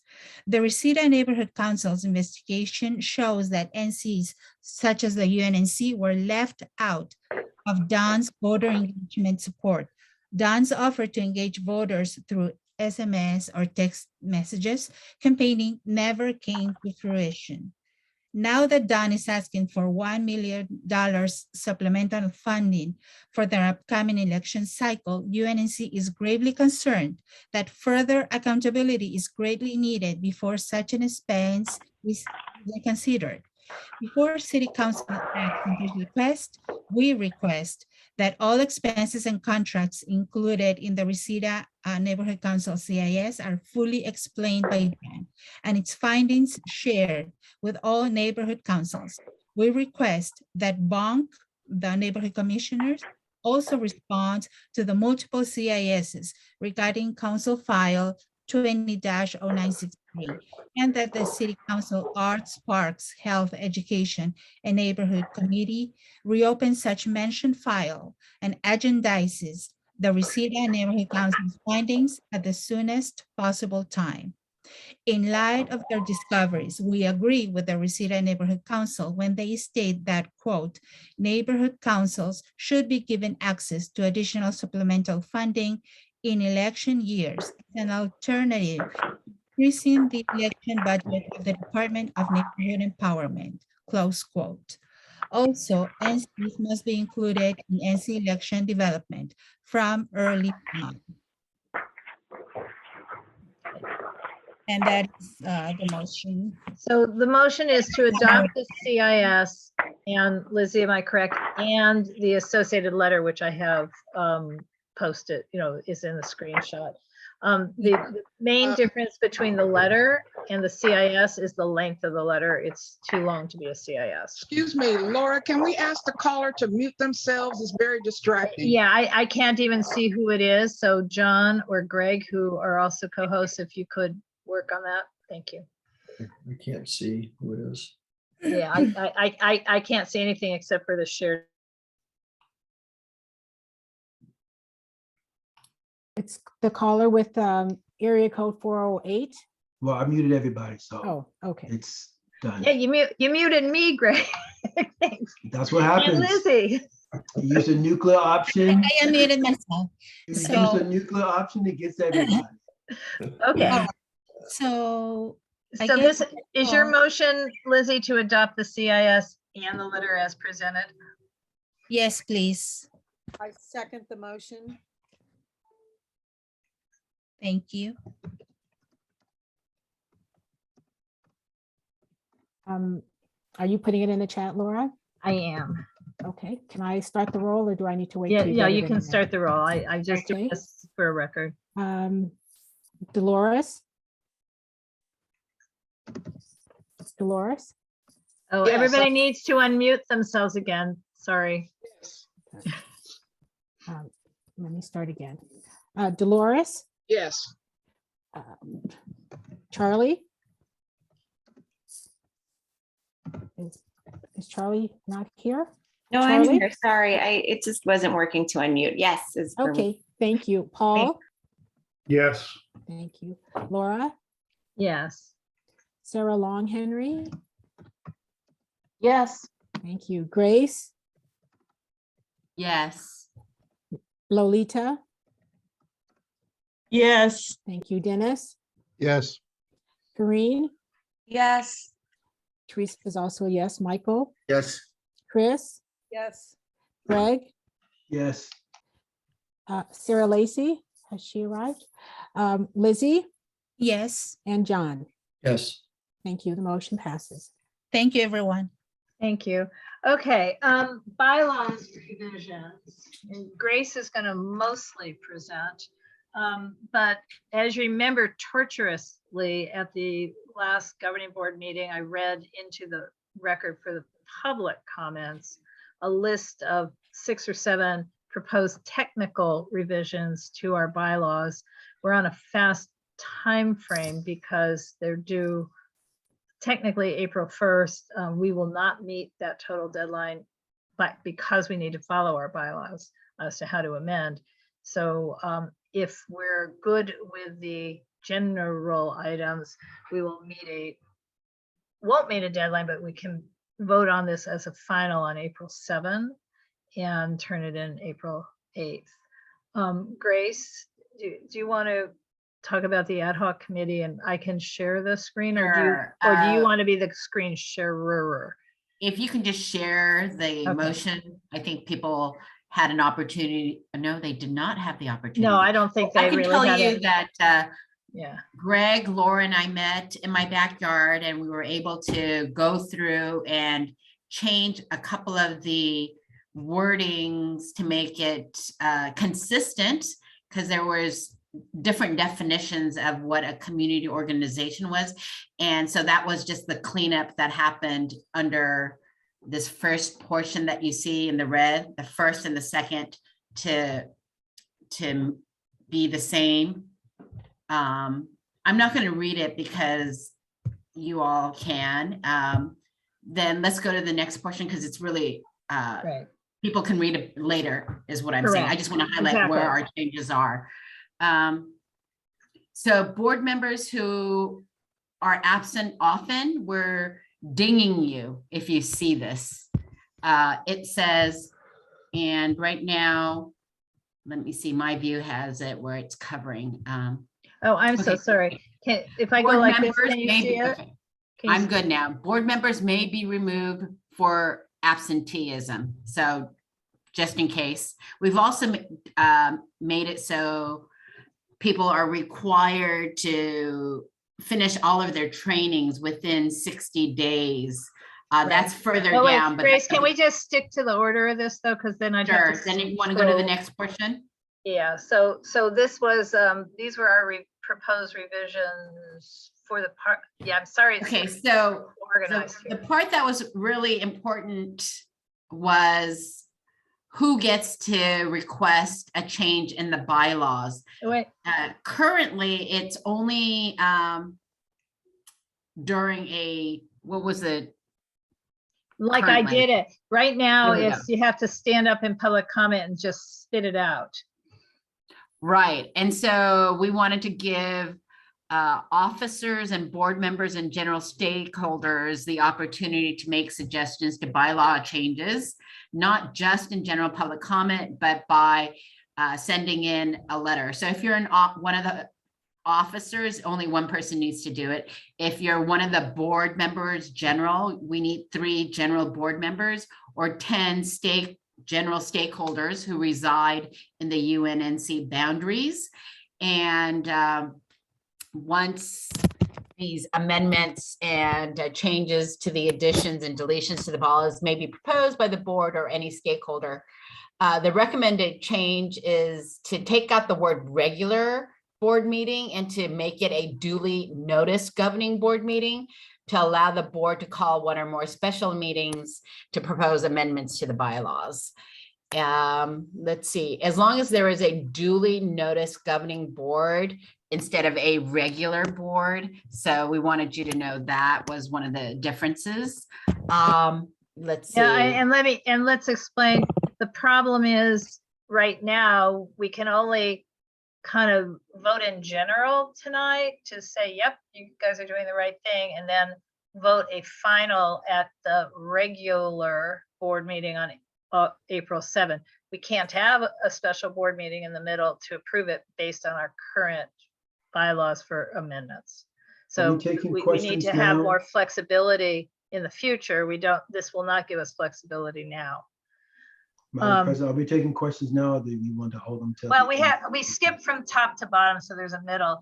And for my fellow ad hoc committee members, this very last thing regarding the changes, amendments must pass by a 2/3 vote. We didn't notice this of the entire number of the board. So that's still an open question. We did not give an answer for this one. We gave an answer for a removal of board member, but we did not discuss the amendment process with that. So we can't. So being consistent, I would suggest that we say that it requires a 2/3 majority of the people present and not of the full board to pass. So, and then so we skipped over some of this. What would you like me to do? Go backwards or just scroll slowly up the thing? So whatever I missed, 5 Laura, to 4, would go to 4 that to 3. Okay. Are we taking questions now? We or do wait haven't to the- we haven't presented. I apologize for not going Yeah. in fully in order. Besides the duly noticed governing board meetings, we also talked about having an officer position of parliamentarian. We wanted to give the next board to the option to allow the parliamentarian to join the executive officers if it was deemed appropriate. It's not easy to find someone who's willing to be the parliamentarian because that person has to be, It's not that big. cracking the whip. And most of the folks here want to be nice. Right. So And, if and we then we made- had this next one, number 4. Right now, the actual language about when we select our officers it says these positions shall be filled by consensus majority vote of the board at the first meeting following elections. And there's two problems with that. That's all, that's pretty much what it says. But these are annual jobs, but the elections are every 2 years, and in some cases have been once every 3 years. So we need to rewrite this first to make it clear that it's annually. And then the second issue is that Dunn has adopted a policy that no matter when your election is, meaning the different regions, it could be February, it could be May, but that all neighborhood council board members for after elections will be installed on July 1st of the election year. So if we have in our bylaws that the new officers are selected right after the next meeting, right after an election, and our election is in March, our bylaws would say in April, we have to select new officers, but it's still not the people who were just elected. So we need to make this consistent with the schedule that Dunn is doing. So that's what that is about. I know there's a bunch of hands, but there was one other thing, Grace. It was all about, it's this stuff about regular board meeting versus duly noticed governing board meetings. So we changed the references from regular to duly noticed. I'm hearing a lot of people talking in the background. Laura, can you please call on Sandra to ask her question or suggestion? I can. Are we done going through this? Because I can stop the share and we can bring it back up if we need to. So I've got Sandra, then Dolores, then Dennis. So Laura, you know, these meetings are already very long and this kind of stuff is minutia. I'm just wondering why we didn't send this out. You didn't send it out to the board members before now. Let me finish. And then when they came to the board, they'd be more prepared to talk about it. They weren't allowed. We asked the public to come to these meetings and no one wants to sit through this.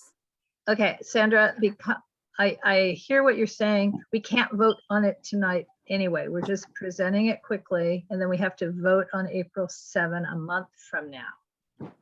So then the whole reason of this time right here was just to show?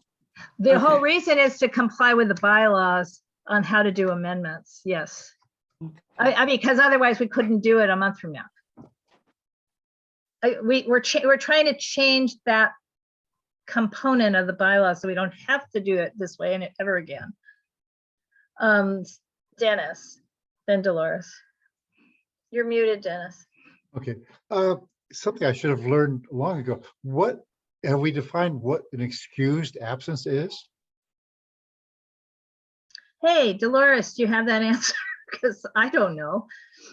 I mean, I was only vice president for 2 minutes and then I got elevated to president. It's the vice president's job. So Dolores, do you have an answer for that? Nope. Okay, so if someone in your immediate family passed away, that's an excused absence, right? If you happen to be in Hawaii, that's not an excused absence. At least I don't think it is. But you know, like emergency situations are excused absences. And it's up to the executive officers to decide whether or not it's an excuse or not. It's always been my understanding that if you notify the board, the president or the board in advance of the meeting, that it was excused. It was never my understanding that you had to give a reason. Right. But I hadn't been on the board in a while, so I didn't know if the rules had changed. Yeah. Well, I'll be blunt. In COVID, anything would be an excuse, frankly. I mean, in other words, so we haven't defined it in the bylaws. It's feasible that we could use the standing rules to have a better definition, because the standing rules we can change, you know, in a heartbeat, but the bylaws are only allowed to be changed when Dunn announces we have a window of time when we can change the bylaws. It's not allowed all the time. They have an opening date and a closing date, and you have to do it then.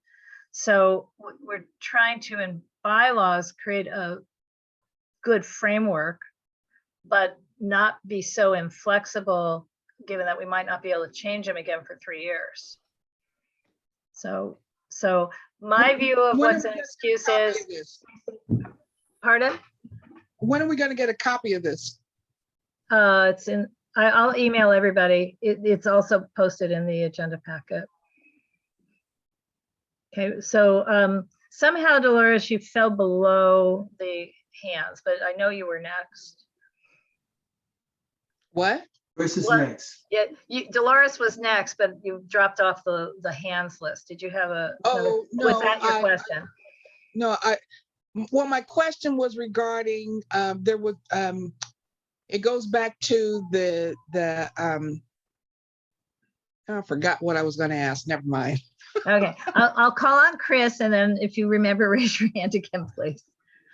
My question, parallel Dolores, when, I didn't find it in the agenda packet, but I saw lots of other things. Nonetheless, I think getting it to the hands of all members of the governing board for them to be able to review and make any suggestions back to this ad hoc committee, or be prepared to, because this is the first time we're kind of seeing it. Okay, I'm sorry, I do need to jump in. Everyone saw it a month ago, because I emailed not this part, not what the ad hoc committee is recommending on more specific language, but the sections have been sitting up in agenda packets, and I had emailed everybody. Hopefully you got it, because I did email. But this document is new. This document is brand new, and I'm Point of order, point of order. I'm hearing other voices. Point of order. Yes. So I'm asking for what came out of the ad hoc committee to be sent to all members of the governing board. Right. That's Legitimate request granted. Yeah, Yes, yes, I will email everybody. This was very, okay. But yes, We're all working as hard as we can and as fast as we can. we'll send it, it'll go out. It will go out. Yes, Sandra, is your hand up again? No, okay. So Grace, I think we gave everybody the gist of what the changes are. It's in red where we made changes. So once you send it out and people have additional comments, you can send it to all three of us. That's Greg, Laura, and myself, or just one of us, and we will share it with the other two. And we'll be fully prepared so that everybody's on board and we can just say yes and pass come April. right. And the other thing that we can and will do is bring this to executive, even though executive committee doesn't really have a vote, but we'll make an update at executive committee so that if you do have questions, make it a public discussion at executive. So again, we're meeting as an ad hoc committee, but we're not trying to be non-transparent. We were just trying to jumpstart it so that we could present the issues tonight and then engage in some very quick public discussions. So we can bring it to executive mid-month. And I will email the whole document to everyone later tonight. And it is in the agenda packet. Okay. So I don't know that we have to take a voting action. No, there's no vote. Pardon? I don't think there's a vote on this. Yeah, no, I because- don't think there is, even though it says action, but the action is we'll have a public discussion a little more at the executive committee. John, planning and zoning. Great. Okay, everybody, I'm gonna see if I can get through this really quickly. Oh, wait, Teresa has her hand up. I'd just like to apologize to Ms. Braxton. I know I was part of the reason why we have a delay, but normally we do not have our community waiting this long to address important issues. So I'd like to offer my personal apology. Thank you. Hey, good evening, everybody. So this is the Planning and Zoning Committee. We met last night per our normal, and we have 3 items that we would like some action on, if at the pleasure of the board. The first is there's an application for the address of 2991 West 25th Street, which is in Kinney Heights. It's a house owned by the Biddy Mason Charitable Foundation, and it is an R1 lot. They're a nonprofit. They serve foster kids that were formerly in the foster system, and I guess currently in the foster system, and terming out, which happens at the age of 18, to use the house that they own as a quote private club. And the applicant is here, and our discussions have been, since this is an R1 lot and it's a conditional use permit, to use it as a private club for the organization. And this is not the first time this has happened in our area. It's happened several times over the years. Because it's a conditional use permit, what our job is to, we asked for what conditions the applicant might be looking for or be willing to do. And it's up to us to ask about conditions as well. So Ms. Ms. Broxton, I knew you were Jackie, I just I forgot your last name for a second. Ms. Broxton, if you could present briefly about what the Biddy Mason Foundation is, what you do. And for, we met once on this or twice at the Planning and Zoning. Laura and I physically went to the house and met with Ms. Broxton to get a tour of the facility. And so Ms. Broxton, if you could please let us know what the organization does and what your plans are. Thank you. Thank you. First of all, there's no need to apologize. My assumption is that you're all on this meeting because, excuse me, because you care about your community. And that can get dicey sometimes, so it's okay, I understand.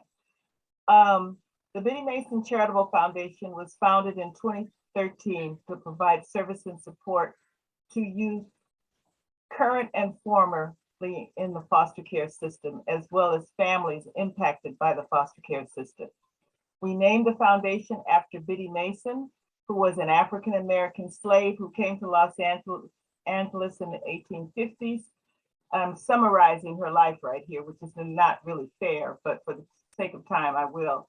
She was able to petition the court and not only gain her freedom, but the freedom of 13 other slaves who came to California with her from Salt Lake City with a Mormon slave owner. She immediately went to work the next day with Dr. John Griffith for $2.50 a day. And at the end of 10 years, she saved enough money to buy her first piece of property, which is at First and Spring. There's a park there now. But in the course of all of this, she never forgot her background or her life as a slave. And she provided aid and comfort to many people, not only African-Americans, but Hispanics and Asians in the early Los Angeles community.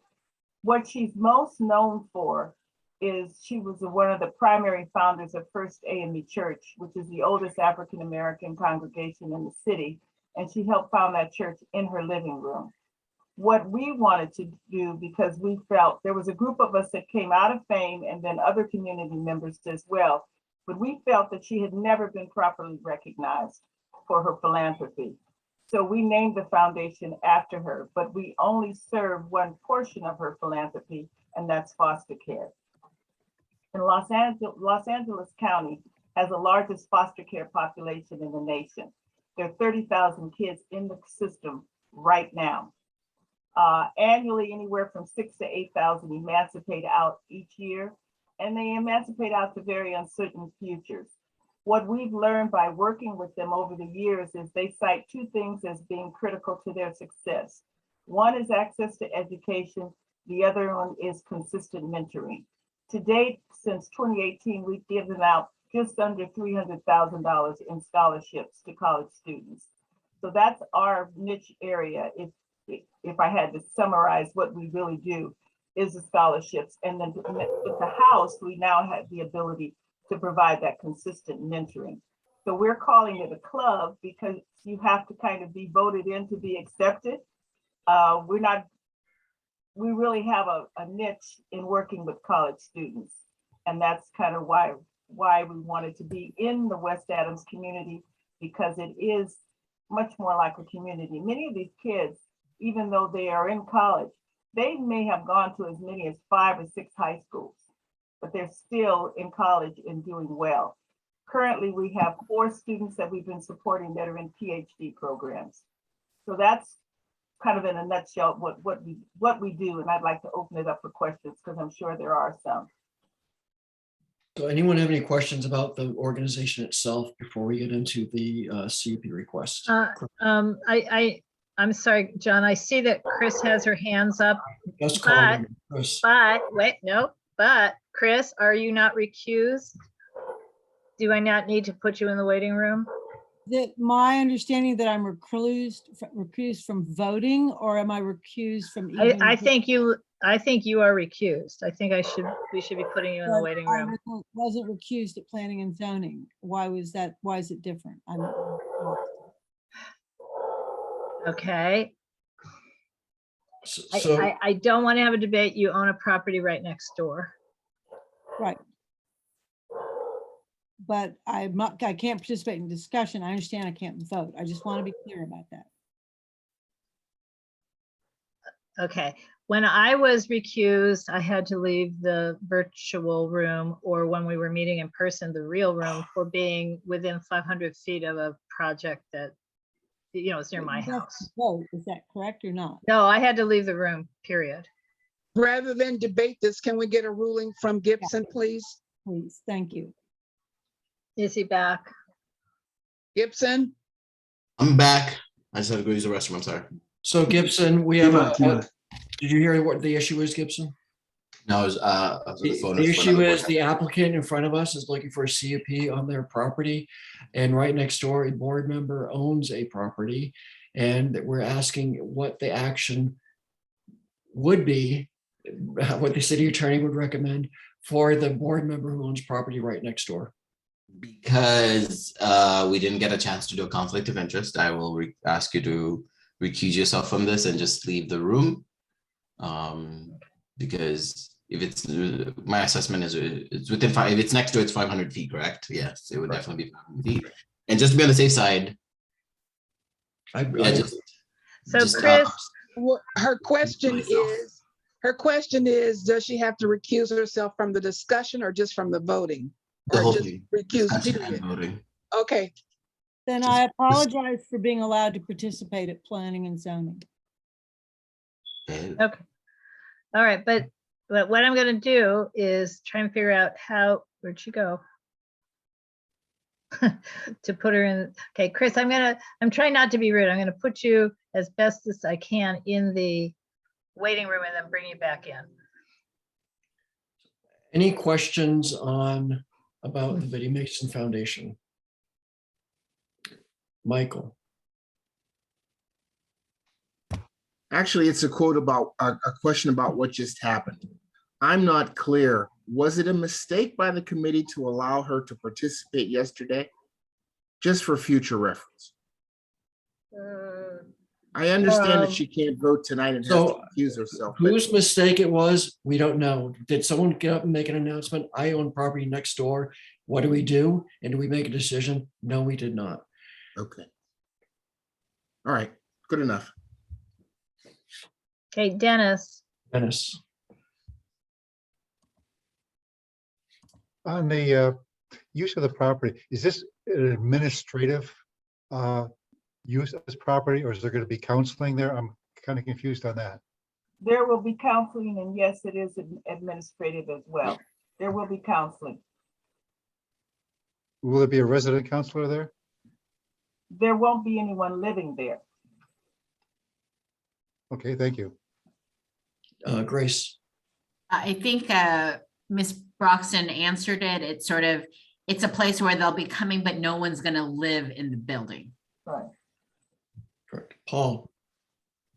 Yeah, can we just list the request for the conditional use? So what we were concerned about were hours of operation, which they addressed, is regular business hours on the weekends and weekdays, basically 9 to 6, 10 to 6, it's listed there. Parking was an issue, and how many employees would be there. The house is located right across the street from the back wall of the Clark Library. So it looks out at the wall, so it's a half residential street. John, I'm going to share the screen with the proposed conditions. In your packets, it's been there. What's the nature, what kind of gatherings might there be? And they disclose that they have an annual donors gathering. They have a Biddy Mason birthday party in August, which is an annual gathering. They will be and so those are gatherings that they have disclosed that they will have.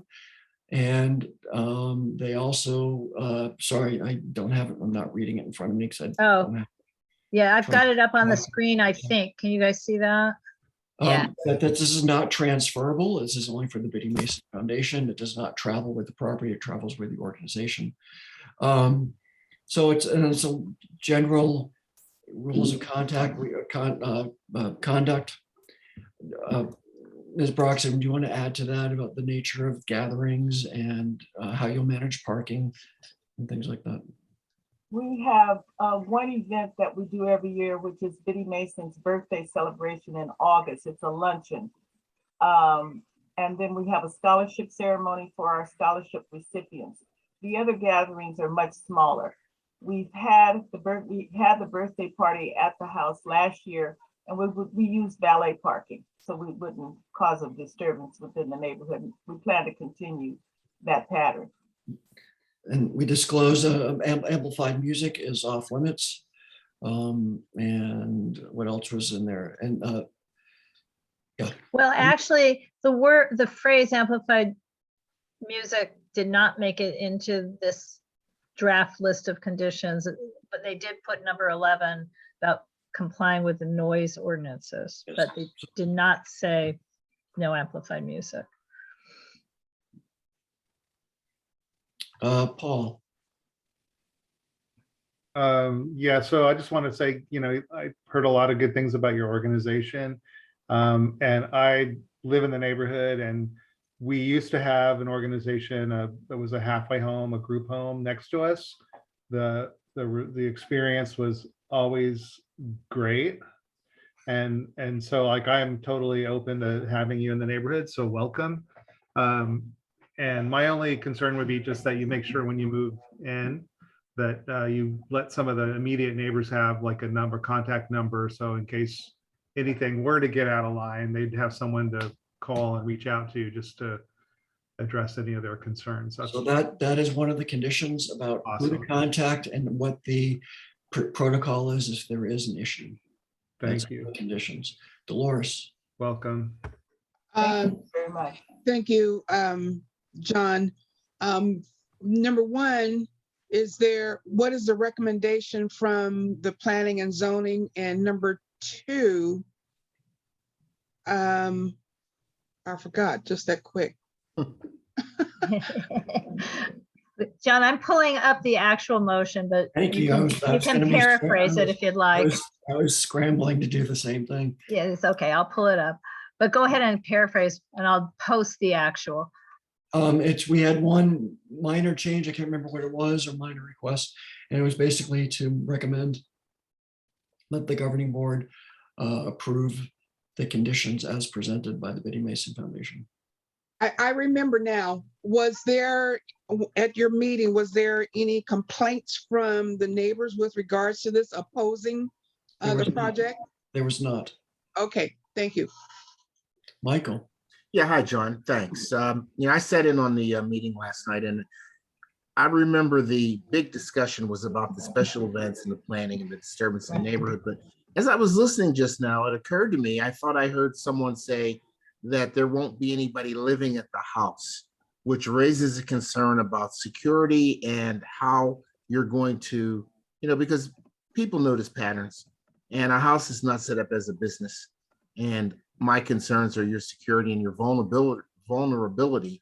Once someone may see a pattern there and say, okay, between these hours, I can do what I want. Can you address that, Jackie? So we have cameras in the house.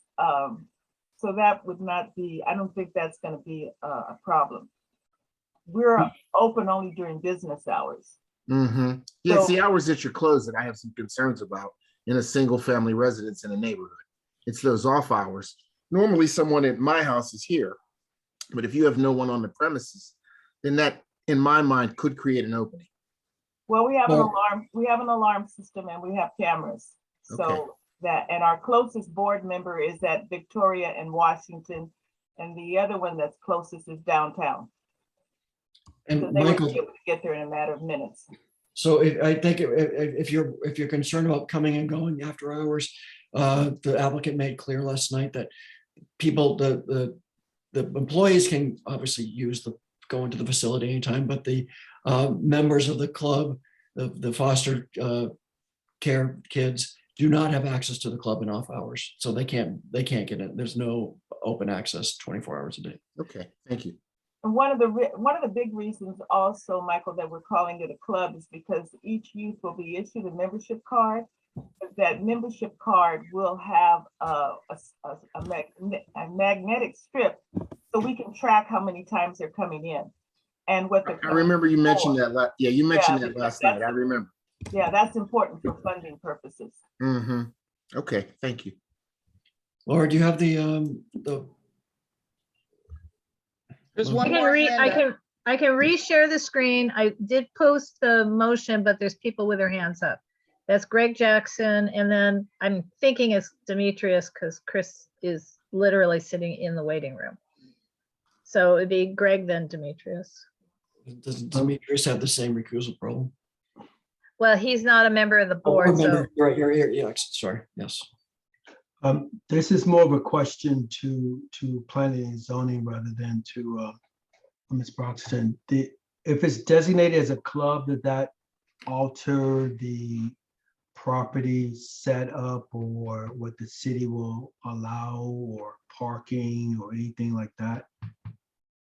I'm going to let my counsel answer that one. Ari is with us tonight. Yeah, Ken's actually not on the call. He would have been the best person to talk about this, but he's our architect of record and hasn't identified any need to make modifications to the building or parking and things of that sort. So it's strictly a usage issue, not a physical infrastructure or physical configuration issue, it sounds like. let me just say, Greg, also though, kind of technically, they're applying for what's called a conditional use permit. So that means the zoning administrator who hears the case can impose and will impose conditions. So that the document that I, screen shared was the proposed list of conditions. The zoning administrator could impose more of them. Might say, they're saying no more than 8 employees. The zoning administrator might say no more than 6. I've looked around the neighborhood, there's no parking. Well, that's not going to happen because if you look around this neighborhood, there happens to be a lot of parking just because of its location adjacent to the Clark Library, which has a large parking lot and then a blank wall. So there's no houses on the south side of that street. So it's fewer residents in most areas, but they could impose parking requirements. They could impose stricter valet requirements. I mean, it's a conditional use permit with potential conditions.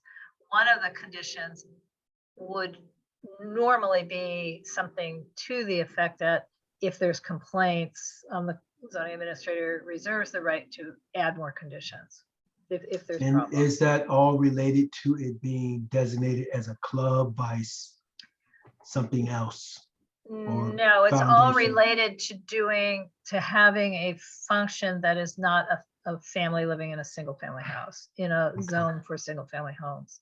So that's why they need a conditional use permit. What they've done as one of their conditions is that it's not transferable. So if 6 years from now, they get a different house in a different location and it's bigger, a different organization that might not be as conscientious as them would not be allowed to operate here.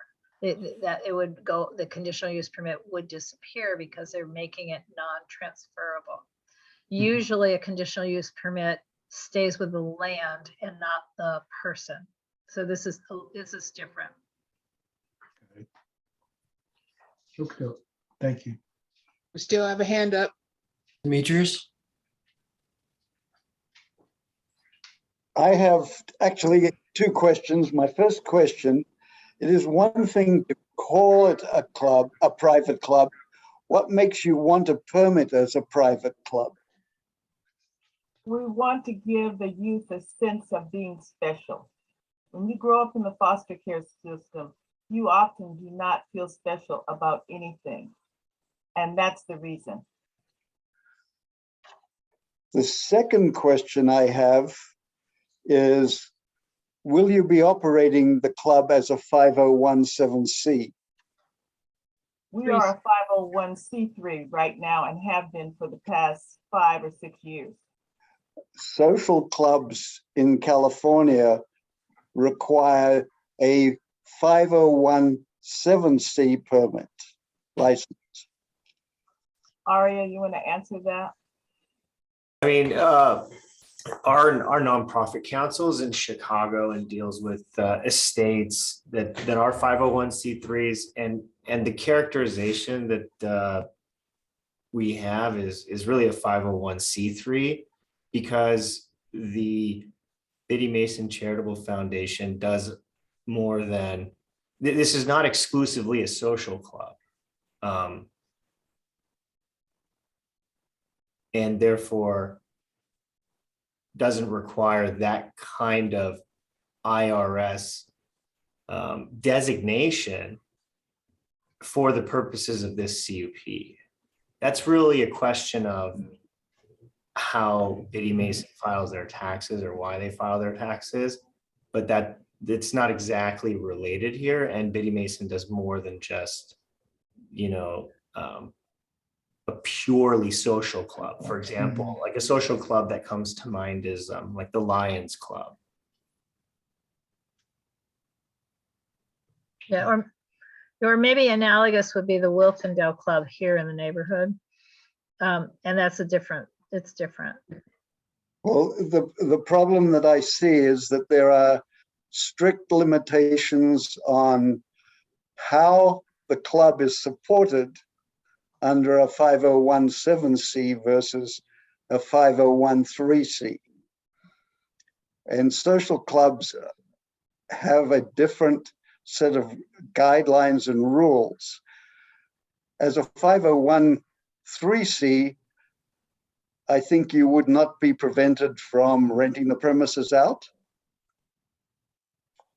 That's one of the conditions, that we have no intention. It is not in our plan to rent the facility out. It's strictly for our use. We've been approached by several other smaller charities who wanted to rent space in the building, and we refused.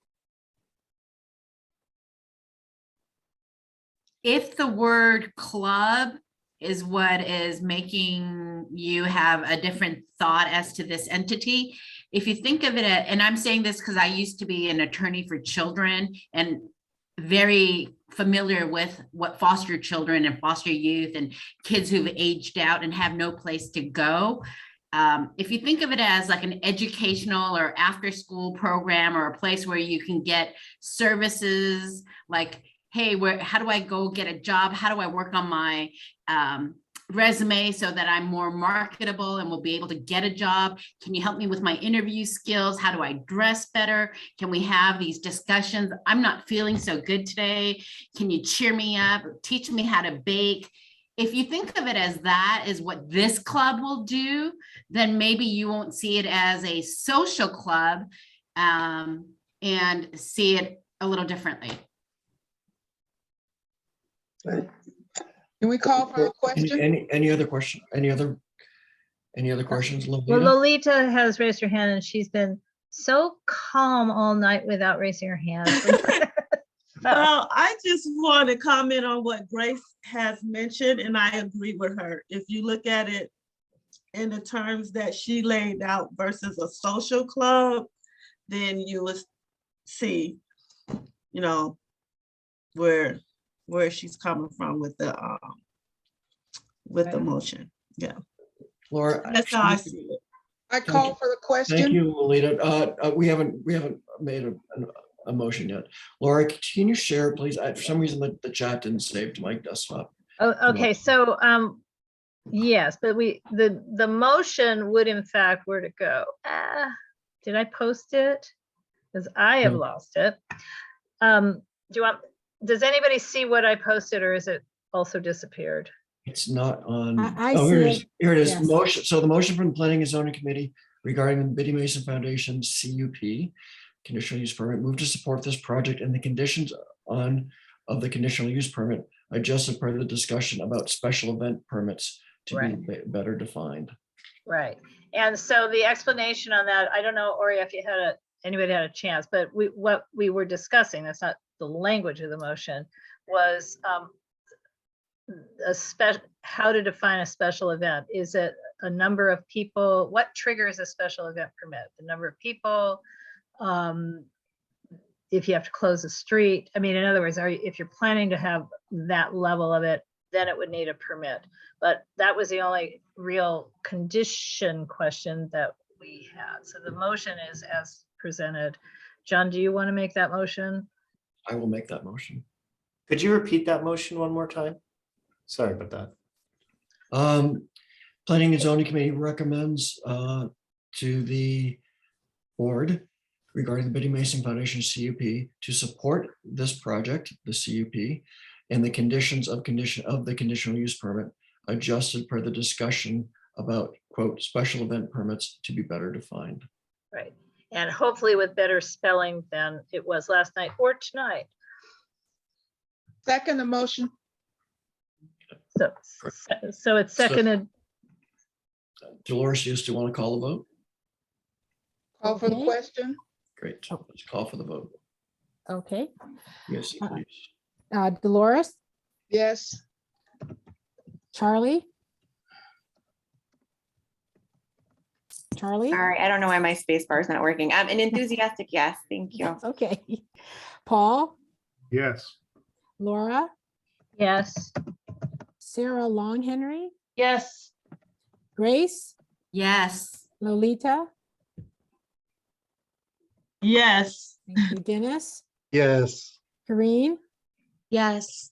Teresa's also a yes, Michael, Yes. Greg, Yes.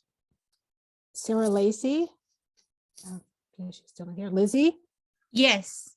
and John. Yes. Thank you. And so we marked Chris as recused. And did I get that right? The No, I did second my was job. Dolores. Yes. Yes. So I'm going to bring Chris back into the room. Thank you, Ms. Broxton. Good luck. We look forward to having you in the neighborhood. We welcome you. Thank you very much, and I'd like to invite you out to stop by and visit. If there's a great car in the driveway, I'm there. Okay, now I got to get back to my windows here. So the second item on the agenda is regarding, we get notified via mail in our mailbox, which Laura collects, any things that are sent out from the planning department. And we got a notice about a pending, not approved, not imminent demolition permit for a property in Arlington Heights. It's at the corner of Bronson and Johnny Cochran. The demo permit says demolishes 1, 2, 3, 4 single family homes. It's somewhat true. It's actually a bungalow court. It's one property, one parcel with 4 different bungalows on it, and bungalow style. The bungalows themselves, the property themselves, does not appear to be identified as a contributor to the character overlay zone in which it is situated in Arlington Heights, which is part of the CPIO, which is a specific plan for the area. So our action last night, we discussed it, and in the CPIO, there is a requirement that any demo permit that's issued have approved development plans approved, so we don't end up with a cleared site with nothing going on it. It just becomes a vacant lot. So our action was I'm going to post it. Can you post it, please? Yep. So we realized nothing is imminent. We didn't think this was going to take months to get any development proposal approved or even reviewed. But we thought we'd voice our opinion and make the following recommendation. Scroll down. No. So I'm sorry, I posted it including last night's motion and second, but we have to do our own motion and second tonight. So the Planning and Zoning Committee moved to recommend to the governing board that we write a letter objecting to the demolition. I'm going to add demolition permit of the bungalow court units at 1640 Bronson, addressed by CD10. And we also said, Laura, I thought we said to reaffirm the Yeah. CPI, I don't see the end. To reaffirm, to yes. make note of the CPIO's requirement. That, Yeah, it wasn't part of our motion, but it was certainly a part of our discussion. Okay. And it could be the letter, we could add that now because this is a motion of recommendation. So an option could be to add the language to affirm the CPIO's requirement and to make notice to that the CPIO requires approved development plans before anything is demolished. Okay, so I'm sorry. Dennis. I'm fading. Adding to the motion, comma, John Arnold suggests. What?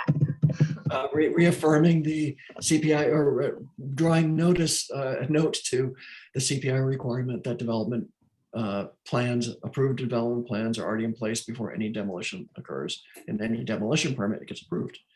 Dennis.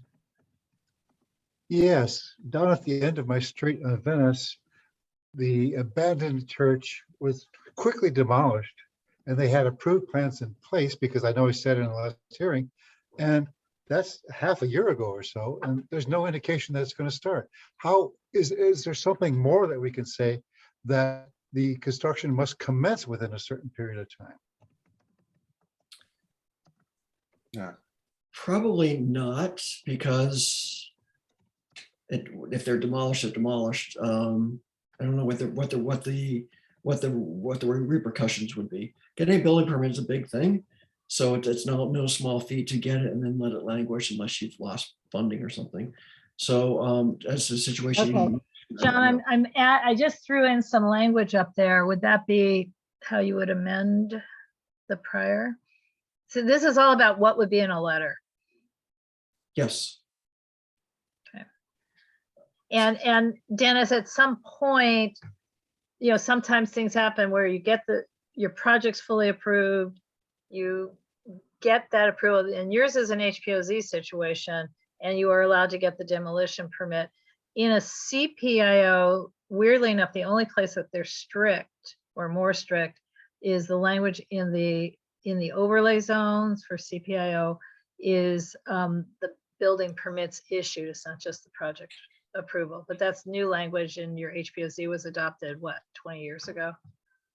So in other words, as time goes by, the city recognizes its errors and they add requirements. But what we talked about as well last night is this an error? Meaning, how come, and that was the other thing we talked about, why is this not, as a 1920s Spanish revival bungalow court, why is it not a contributor, shown on Survey LA as a contributor to the Arlington Heights character residential overlay zone, which is supposed to be like an HPOZ? And we know there were other errors in the survey, which also was completed in 2009. So I would suggest that we not only approve this as a general concept, but since a letter, we didn't write a letter yet, allow the letter to be approved by executive officers. So we don't need to wait a month coming back to the board to approve a letter. So all the other issues that are revolving around this, we will have, once the demolition is blocked, which we assume it will, we will have discovery time and comment time on the proposal itself. So we didn't feel this is urgent, but this is our first notification that we are on alert. So we don't have to discover all those things tonight, but we just take this initial action to get voice our objection to the demolition permit. So that's it. So did you see I've added that other thing? So that whole amount of chit chat in the chat would be a motion, I think. So let me read it over again.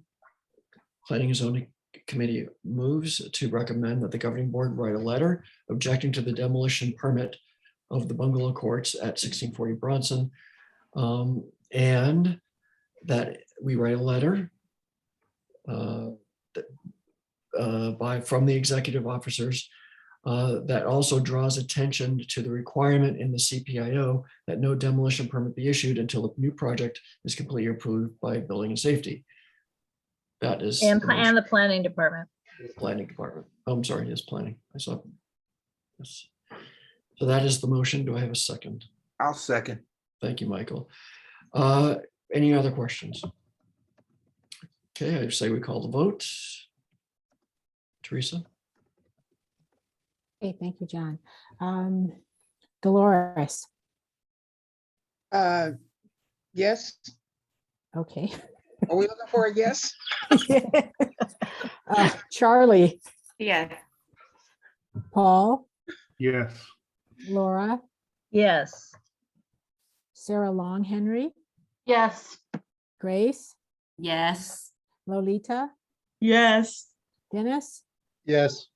Karine, Yes. Teresa's also a yes. Michael, Yes. Chris? Did Chris come back? Yes, Chris? You want to unmute Chris? Greg, Yes. Sarah Lacy, Yes. thank you. Lizzie Yes. and John. Yes. Great, thank you very much. So our last item is regarding Crenshaw Crossing, which is the significant project just at Crenshaw and Expo line. Half of it is in our area and half of it's in our neighboring neighborhood council. And over the years, we've consistently given our approval, recommendation, our support for the project. And last fall, the project came before us for its final blessing from us before it went to the City Planning Commission. During that time in the fall, the issue of trees came up, and the Planning and Zoning Committee requested that there would be a tree survey and an analysis by the developer to discuss how the trees will be handled on the site. What came to light was to the Planning and Zoning Committee, though it was knowledge before this, was that there's a grouping of mature native California sycamores on the site. And we requested at the time that the developer choose not to demolish the trees and incorporate them into the design. They're kind of off to the side, but they are in a place that with the development is proposing a building. We made in December, this board on December 2 made a motion to the City Planning Commission that we support the project. However, we want to get our full support for it, that the trees need to be preserved and incorporated into the design. CPC had its final hearing in mid-December, had its final vote in mid-January, and the CPC did not acknowledge the trees and approve the project without preserving the trees. Once that came down from the City Planning Commission, there was an appeal window, as there always is, and there has been an appeal of the project based on the denial to preserve the trees. And that appeal came to Planning and Zoning Committee last night. The appellant is here. The Maybe appellant not, was but- here. Is not John, I here. need to make a statement first. Sure. Thank you. So one of the things in general, myself, but the Planning and Zoning Committee has done over the last 2 decades is provide occasionally technical assistance to our community, to our neighbors, if they are planning to appeal an item. So I want to disclose that I provided technical assistance to the appellants in this matter. So I will be abstaining. I don't have a conflict where it's a recusal, but since I've been included as well in some meetings with the council office, the developer, the appellants, I mean, it's just for all of those reasons, I will be abstaining from this matter. As will I, because I was on a competing development team for the project. I have no conflict of interest, no conflict of interest, but thought it was my duty just to be a facilitator only of the conversation. So it didn't appear I was trying to jettison my competitors who beat our team out. So that said, so the appellant is not here, which is Donna Jones. But Teresa, you are part of the group or knowledge with the appellant. Yes. Can you please state what the appeal is and? Well, Donna Jones was very concerned when it was brought to the board's attention that there is a protected sycamore grove. As you mentioned, John, we went through planning. We asked the developer to how they plan to mitigate the loss of the trees, and there's no way you can mitigate 70-foot trees with a 65-foot tree canopy. They suggested possibly moving the trees, which obviously you can't do that because a 70-foot tree has a root zone that's probably, wider than the actual tree canopy. And once the motion went to city planning and they moved forward with it, we had a window where Donna Jones was very concerned. She said, this is something that they always do to us. They always cut down our trees. And after reviewing the letter of determination from planning, the city planning commission, I said, I feel there's some elements here that we could, if you wanted, Donna, there's some elements in this letter that we could appeal.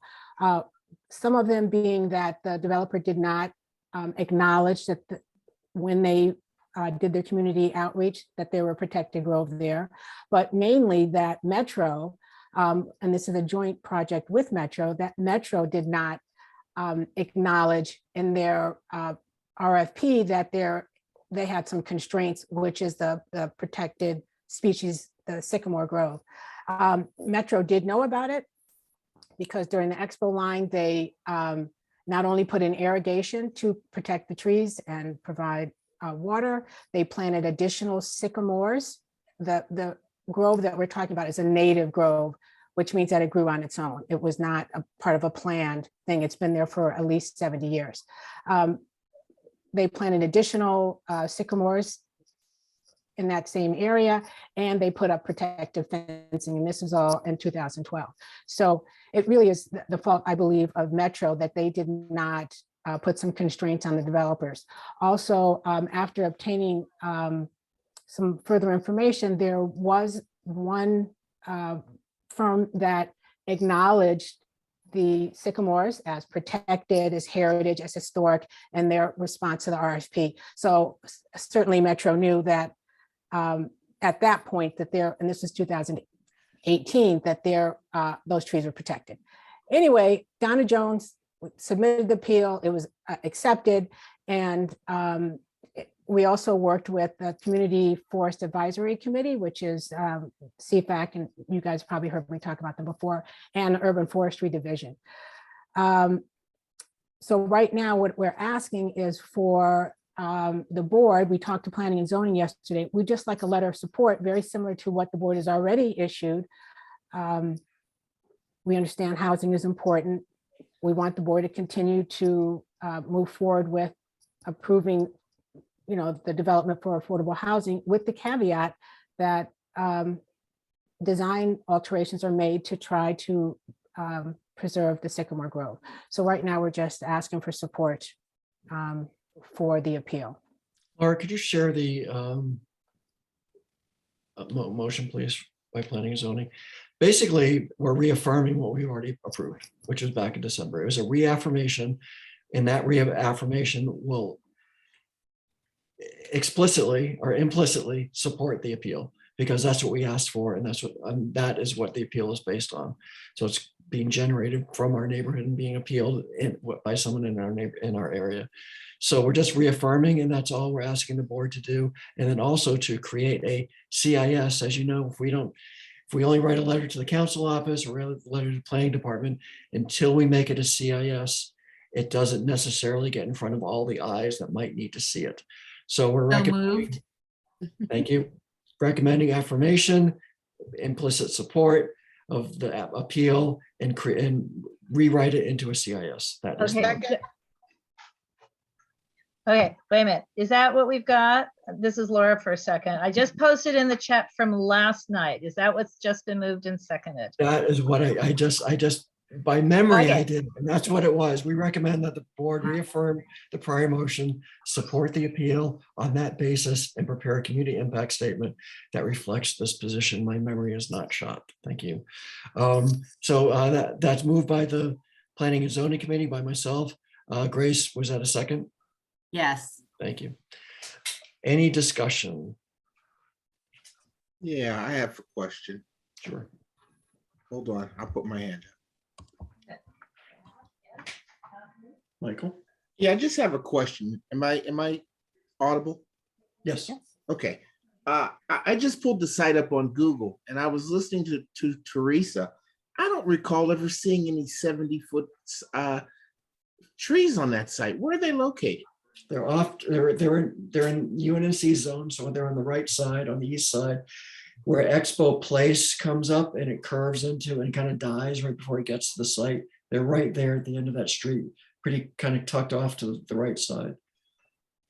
If the photo was taken in the wintertime, they don't have leaves on them, so they're a little hard to see. Okay, so that's that little small square. And it's how big is the area that we're talking about? Don't know, but I'm guessing it's probably 25 by 25, 50 by 50. Okay. Somewhere in that zone. They're pretty tightly together. I think there's 3 really large old ones. The newer ones at Metro Plant, I don't know because you might not be able to see them, but they're kind of grouped together, kind of spread out. No, I see them. I see that. I can identify them now, but you're right. There are no leaves on them. So I guess did the developer consider, I mean, is this going to interfere with their underground parking? Do you know? Maybe that's why they're pushing this so hard. What I really think is that Metro gave them that option to move the development to the very, this is what they've said. Metro did not put any constraints and they said they can go directly to the actual boundaries of the property. The goal is to get as much housing as possible. Yes, we talked to them about building around, adjusting the parking to build around the routes, but they said that also the neighborhood really wants parking. So I don't want to, deny that. The people in the community are very concerned about parking. So they didn't want to reduce the parking. No, that's a key thing. So it looks like they're trying, that's going to be part of the ground floor podium where they have to pour concrete. So unless they can figure out a way to design around that grove, it's going to have to go. Well, the thing is, anything can happen. If somebody wants to do it, they can do it. And if you notice that there's already an LADWP electrical transformer box there, that they're saying may have to be moved. Well, I don't know if that's true or not because that box has been there. So I just feel if somebody really wanted to, there was already a design that, did a design around the trees. No, I get it. It'd be nice if they could save that growth. I think part of it, this wasn't brought to our attention till the 11th hour.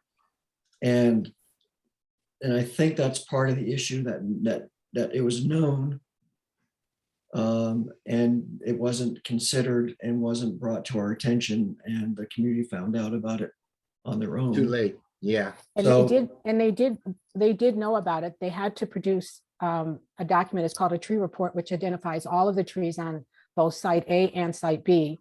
And they identified the sycamores as protected. They gave them a B+, a B, and a B- rating, which is still very healthy. So the developer did know about it, but they did not present that to the community. And to access it, you had to go into the city planning and go through thousands and thousands of documents to obtain it, which. So let me understand something, Teresa. Crenshaw Crossing, they're doing a lot of front end public relations to build consensus in the community. And this is early in the process. I mean, I think it's possible to ask them to keep that into the design. I think there's a possibility to save this thing. Well, thank you, Michael, but it really is kind of late into the process, actually. This RFP was accepted in 2018. So this has been going on for a long time. Yes, I'm just giving you the facts here. Yeah. Everybody and many people on this board want affordable housing. So yes, that's true. and just to be quite frank, even UNNC did not, it was difficult because the information was hidden, but even UNNC did not fully recognize about the protected grove. So that's why it's important to have a lot of different people on a board. I mean, I'm in the trees, so that was one of the things that came up. I was like, hey, what about this? So, Right. But it's just said we're writing a letter of objection to no avail.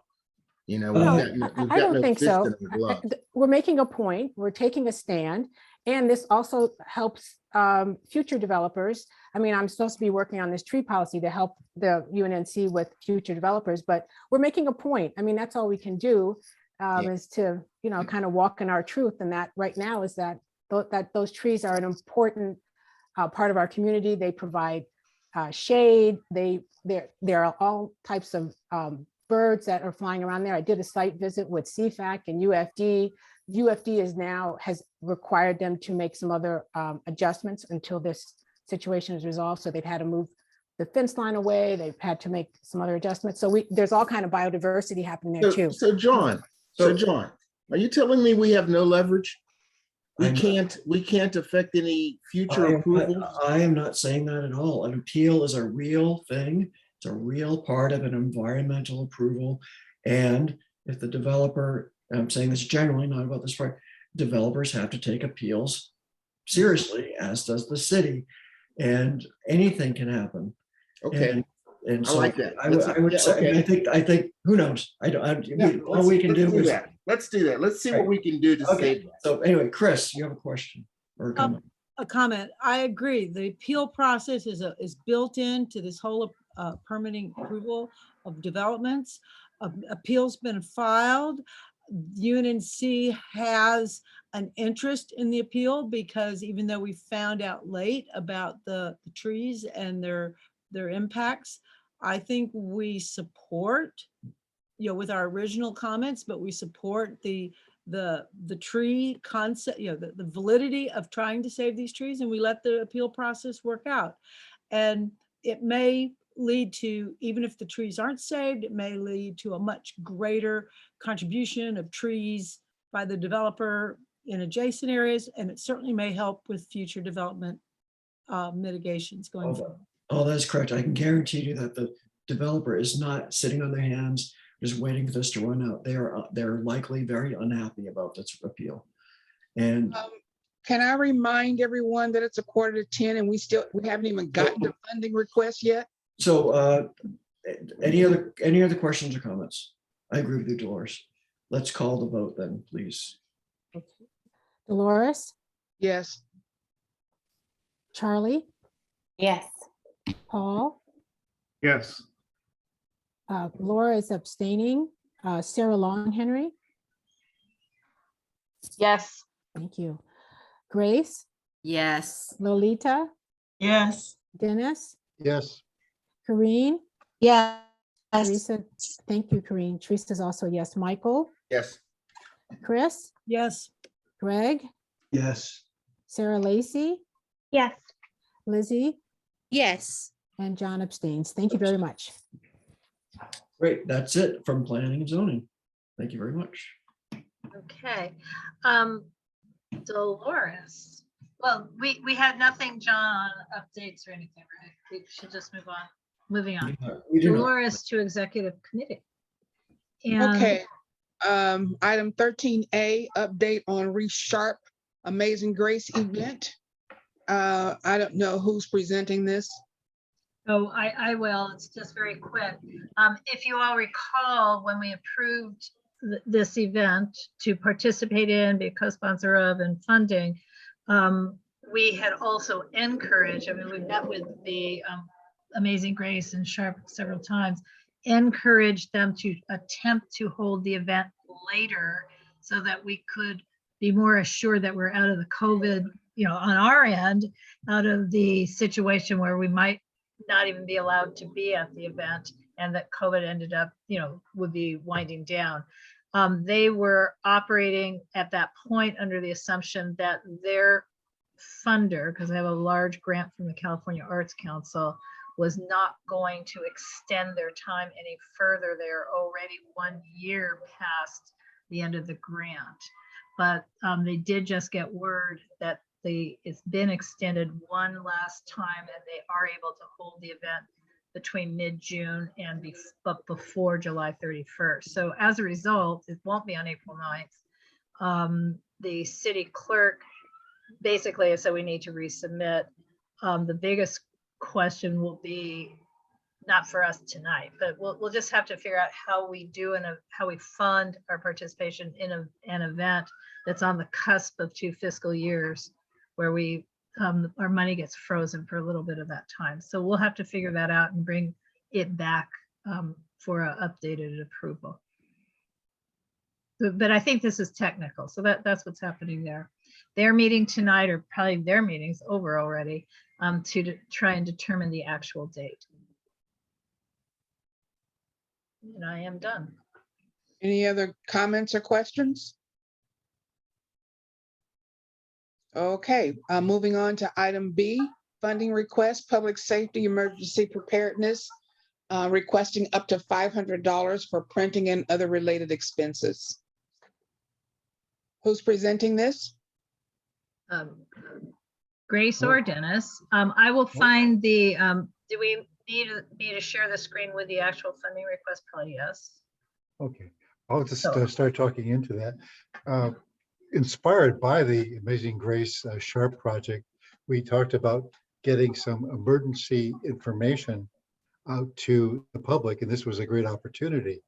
So we have, Grace and I have each come up with several documents that we think we could distribute, and we've requested communications to prepare a little sticker to put on these items so that they can identify us, the UNNC, give them our URL, get our name out in front of them, and get them started on the process of preparing for a possible earthquake or any other disaster. And we got a good price. We get a good price on some color printing for these things. I think Grace has arranged to get some copies directly, and we can print the labels up and do something like you see right now on the screen. Right. And obviously, you guys, this is a mock-up, but it will be our new logo, not the old one. The nice thing, by the way, about that particular item is it's free, it's PG&E put it together. It's so accessible. It's got the icons. It's a handy dandy checklist that you could hand out in the schools and the kids could take it home. Any comments or questions? Right. Done. Let's vote. So I make a motion, we approve the request for up to $500 for I'll second that. the funding request. Teresa, verbiage call in the it. roll, please. We had a first and second, right? Yes. I'm typing, but if you can call a roll, it's fine. Okay. Dolores, Yes. Charlie, Yes. Paul, Yes. Laura, Yes. Sarah Long Henry, Yes. Grace, Yes. Lolita, Yes. Dennis, Yes. Kareen, Yes. Teresa is also a yes, Michael, Yes. Chris, Yes. Greg, Yes. Sarah Lacy, Yes. Lizzie, Yes. John. Yes. Thank you. Next item on the agenda is a funding request for Communications Committee. They're requesting up to $350 for branding initiative supplies. Right. And I see that Gabby is here. Gabby? Hello, good evening, everyone. I'm available for any questions, but these two funding requests are really just a continuation of our brand awareness campaign. And so we're hoping to get this funding so we can continue to roll out some stuff in the next couple of weeks. So moved. To answer questions. Dolores, would you like that screen shared, or are we good with just moving to a motion? I think we're good with moving on. We've had this discussion before. Make a motion, we approve the funding request. as Second. presented.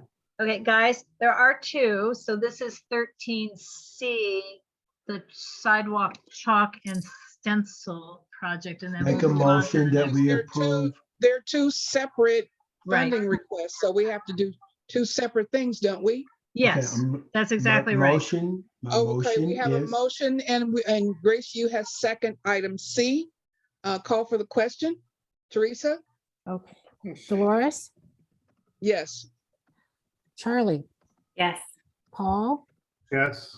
Laura, Yes. Sarah Long Henry, Yes.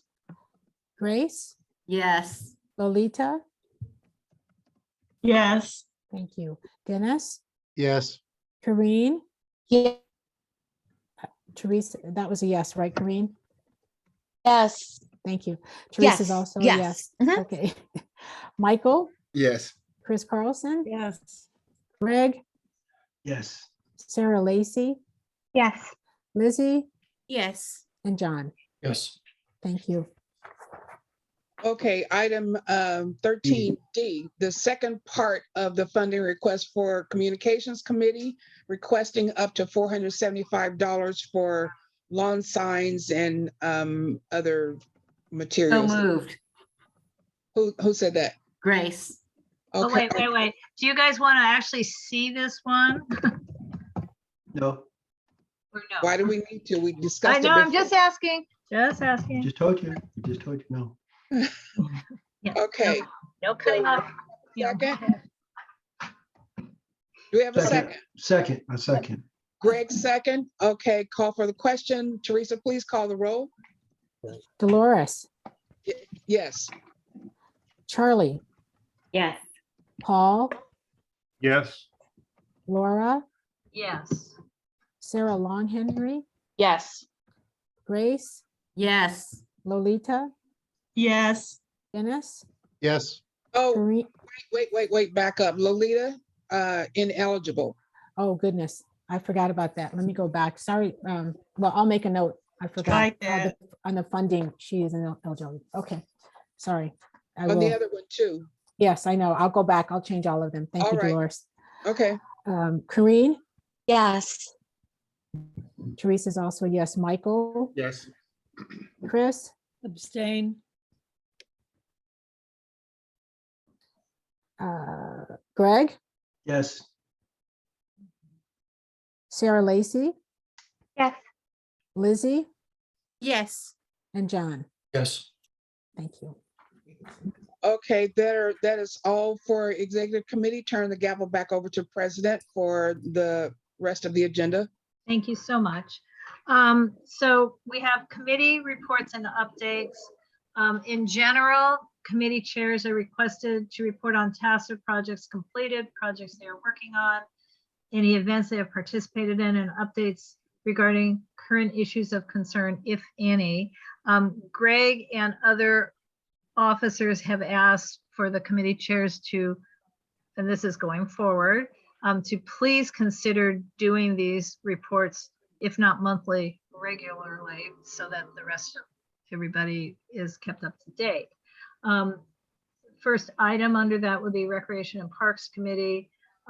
We wrote appoint new chair, co-chair of the committee. I don't know if there's anybody here. So what's happened is that the person we appointed to be the chair of the committee has had some family illness and perhaps some other issues. So he has had to step down. So at the moment, the committee is without a chair. Donna agreed to essentially host /chair this month, but we're looking for a new chair. So on the agenda is appoint a new one. And I would ask if anyone would like to be the chair and or a co-chair of the Recreation and Parks Committee. The committee meets the fourth Monday, at the moment, meets the fourth Monday of each month.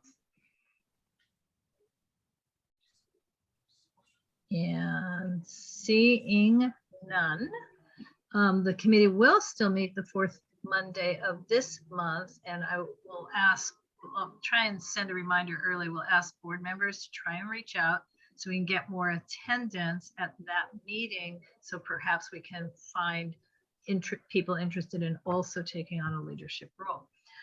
Communications Committee, Gabby, are you going to lead this as well? Is Gabby still here? Hi, Gabby. Yes, hi. So Good if evening you again. can lead the section, and do you need to share the screen? I do. I'll go ahead. Okay, and- let me Oh, yes.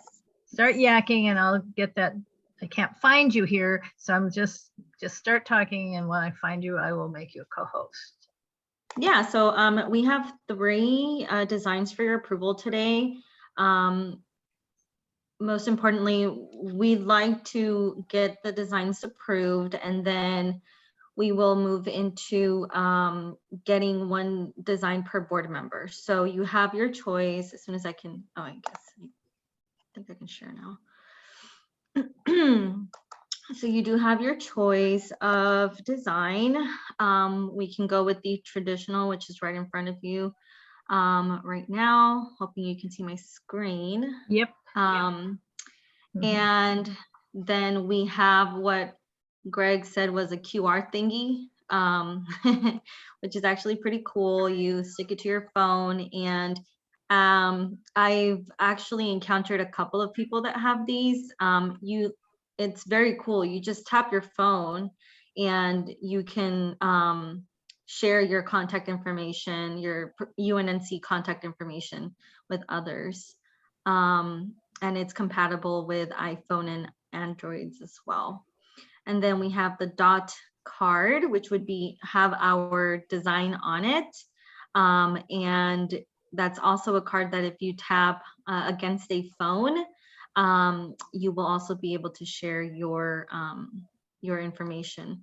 So you can choose either a smart, quote unquote, smart card or a business card.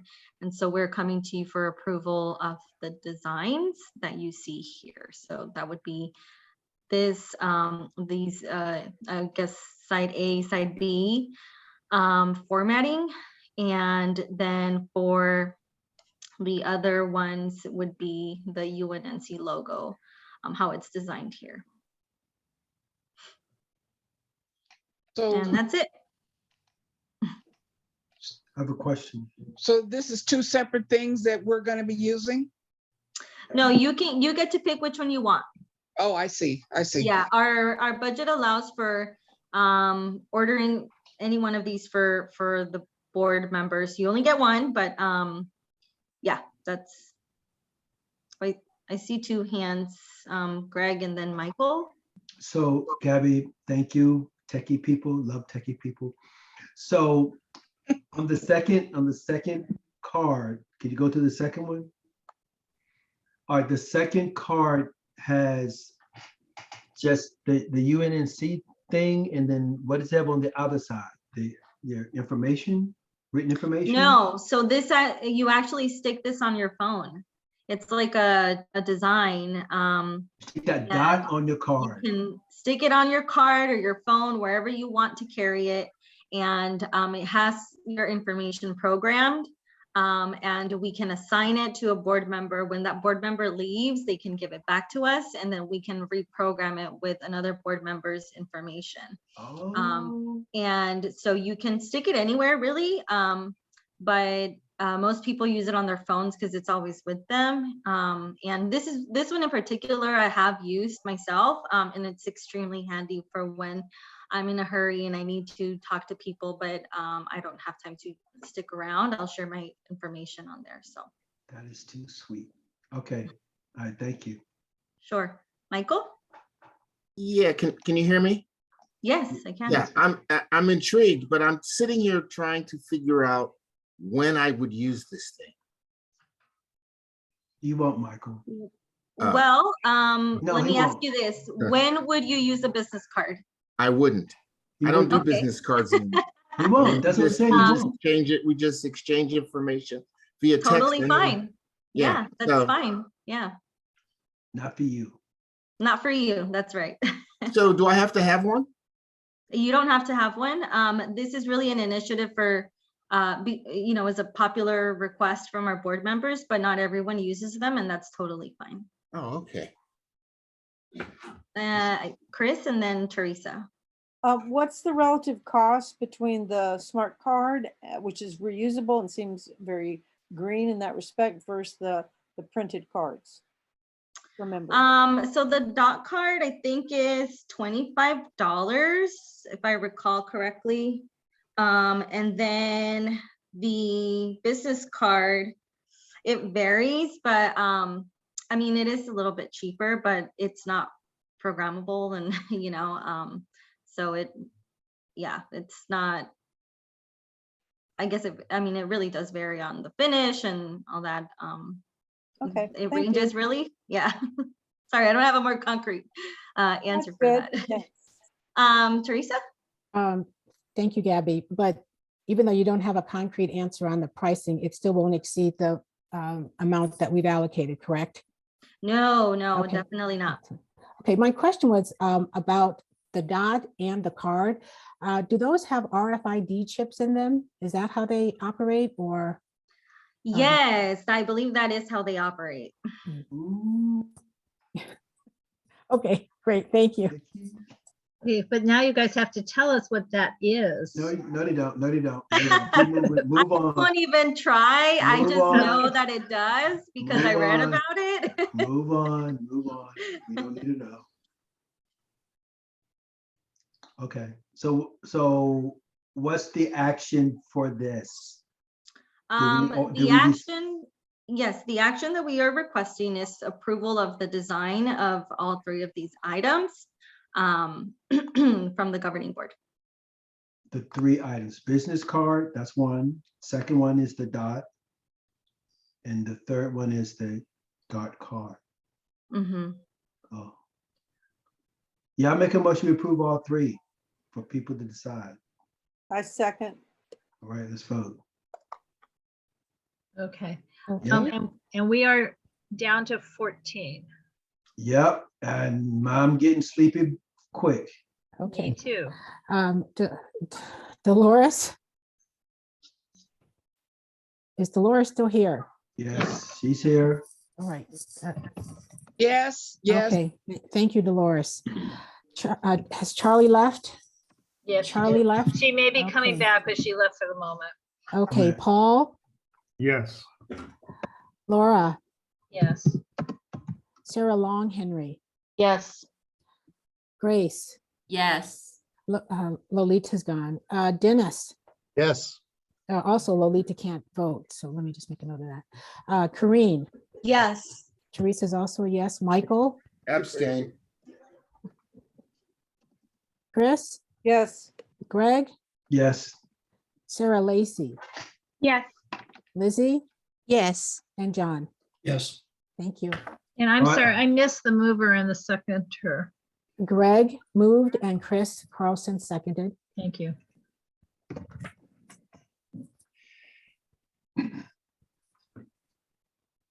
All right, next item. Yeah, Gabby, I think I know you may have sent me this presentation, but I couldn't find it. But go ahead and just, you have it, right? Sure. We're now at the UNNC live stream, right?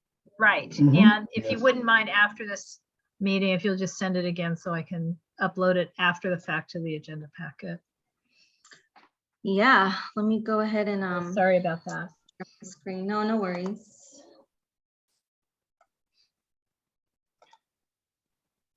Let me know when you're able to see the We presentation. see a dog. Oh. Okay, can you see the presentation now? Yes. Okay.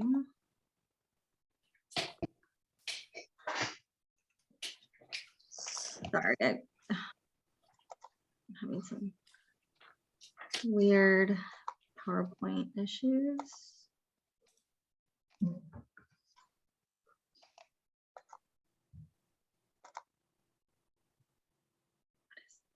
Okay. Okay. All right. So I will be presenting this information item, or rather discussion item, for you to consider. Let's see here. All right, so just some background on the UNNC live stream.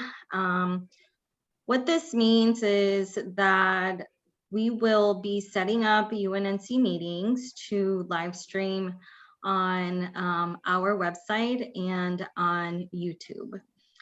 So as I mentioned, this is a discussion and possible action item. In March 2021, the governing board provided guidance to the communications committee to enable live streaming. So our YouTube will be connected to the Zoom account that we are currently using.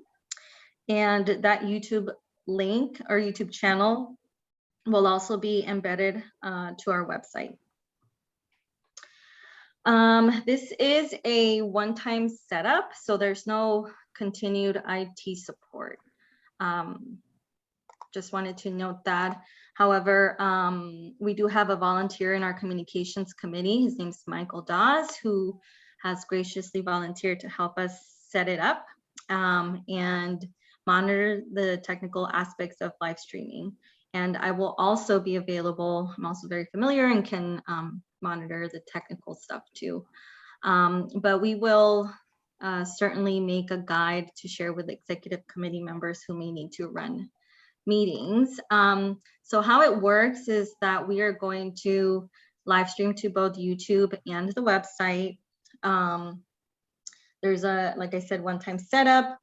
Comments are not enabled on YouTube, and participation will continue to remain solely on Zoom.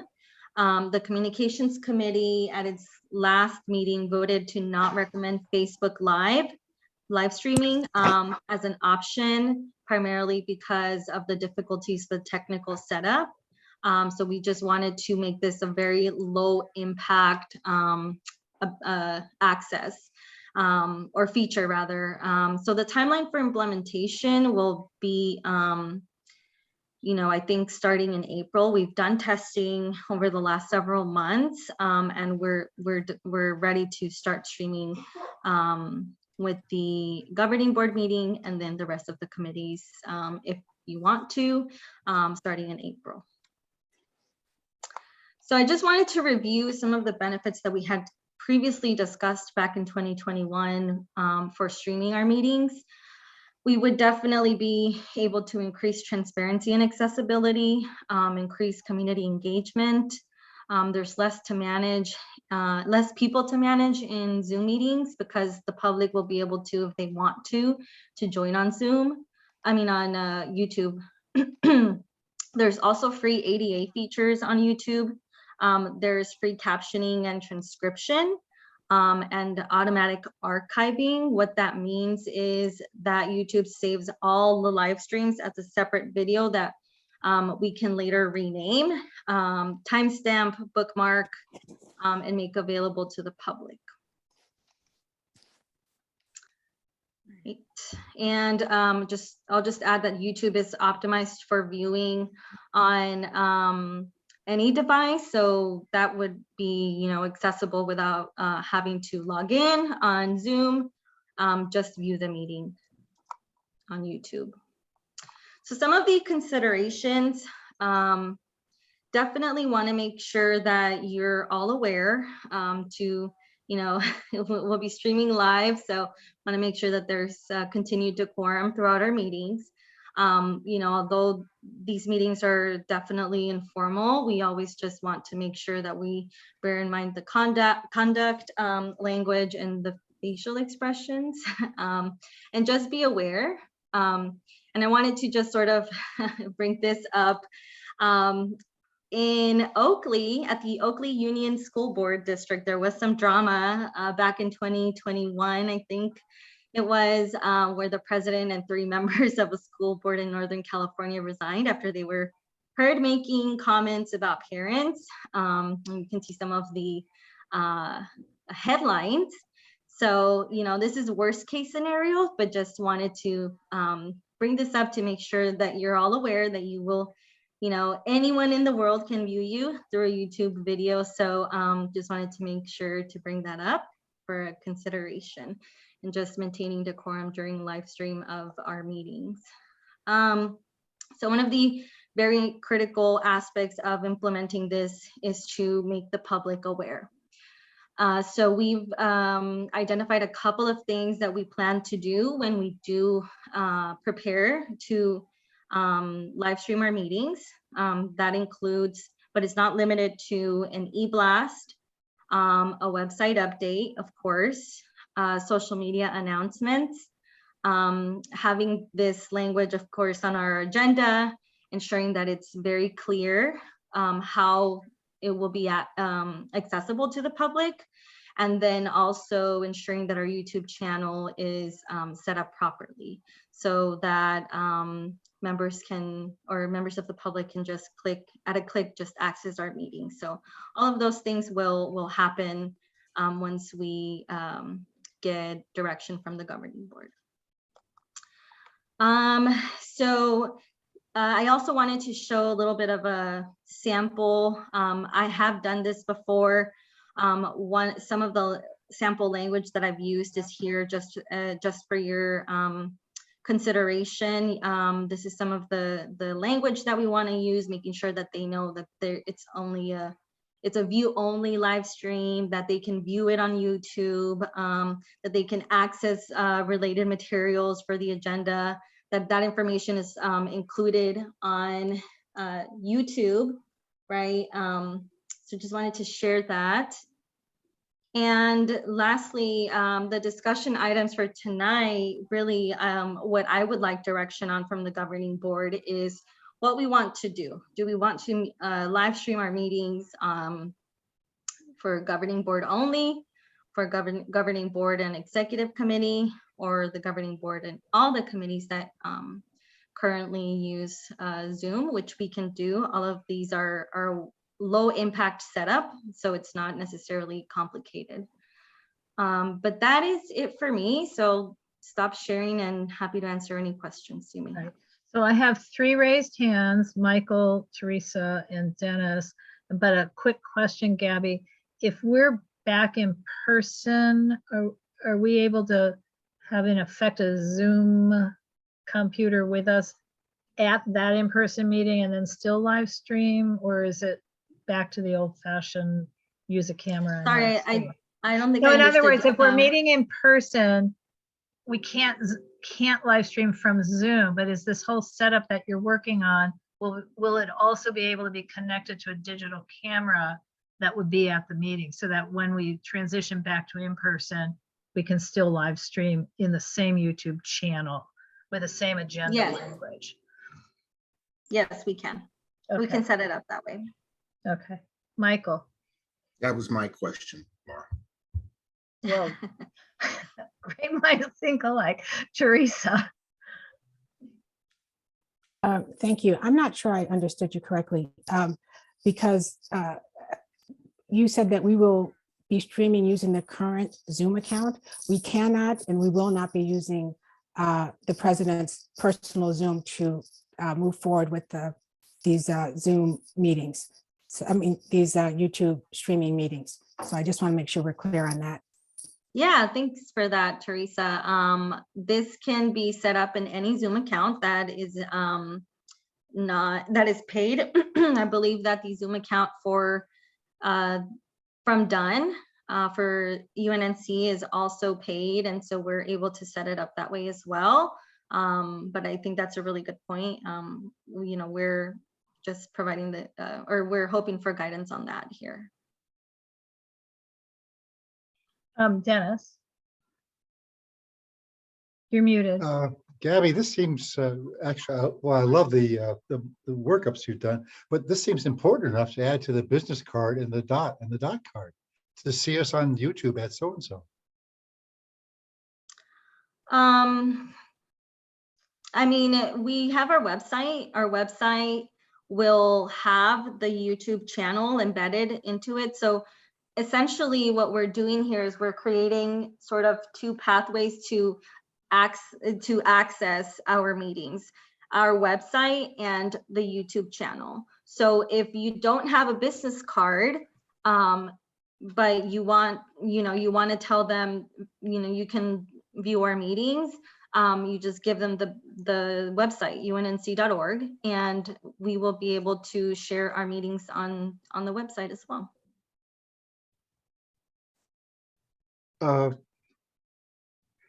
Yes, we could tell them that the magic of the dot card is that they're going to have the information on their phone at that point. So it's too late for them to tell them anything. That's right. Yeah. Okay. All right, Corinne. Yes, curious, do you have to show your face if we were to go be recorded? Do you have like? I'm sorry, Corinne. Sometimes I don't like to be, the camera on. YouTube, saying, do you have to show your face? Is it required that we show our faces on the camera? Yeah, Yeah, so you have to that's show your actually face. I think that we can continue doing what we do now. The only difference would be that this is also viewable on YouTube. Okay, thank you. Chris. I like the idea that we do both the committee meetings and the governing board, because so much of the grassroots issues are really vetted at the committee meetings. And so for the public, I think that'd be a high interest aspect, as well as our governing board where final decisions or recommendations are made. Okay, thank you for that. Are there any other questions, comments? So hearing none, now I also want to tell you, we are literally at 13 people. So we're, going to run out of quorum or time or both. Can we table this and come back with more information or further discussion next month? Gabby, would that be okay with you? That's fine. I just need to know what other information you want to know. I just know that we're not ready to make a decision right now, so maybe we can discuss or to get you, a list of questions or something. But Laura's right, it's already 10:15. We still have something more to talk about. And these meetings run so incredibly long. It's very frustrating. So we may lose quorum. So if we could table this, maybe some of us can shoot you some ideas or questions that we have. Sure. Okay, great. Thank you. And we could create some sort of straw poll, I guess, in other words, your big question, Gabby, is governing board only, governing board and committees, governing board and executive only, or all of the above? That's the big question, correct? Yes, that's right. Right. And then also for board members, the big answer that we didn't actually talk about, but we talked about at length at communications, is this is for regular YouTube that anyone can log in onto and look at without being a member. Because there's the other YouTube channel where you can chit chat back and forth, you can raise your hands, you can ask questions. That's not the YouTube where this is the plain vanilla YouTube, so that it's 100% access to the general public. And Dennis, and then we should move on. A second bite of the apple here.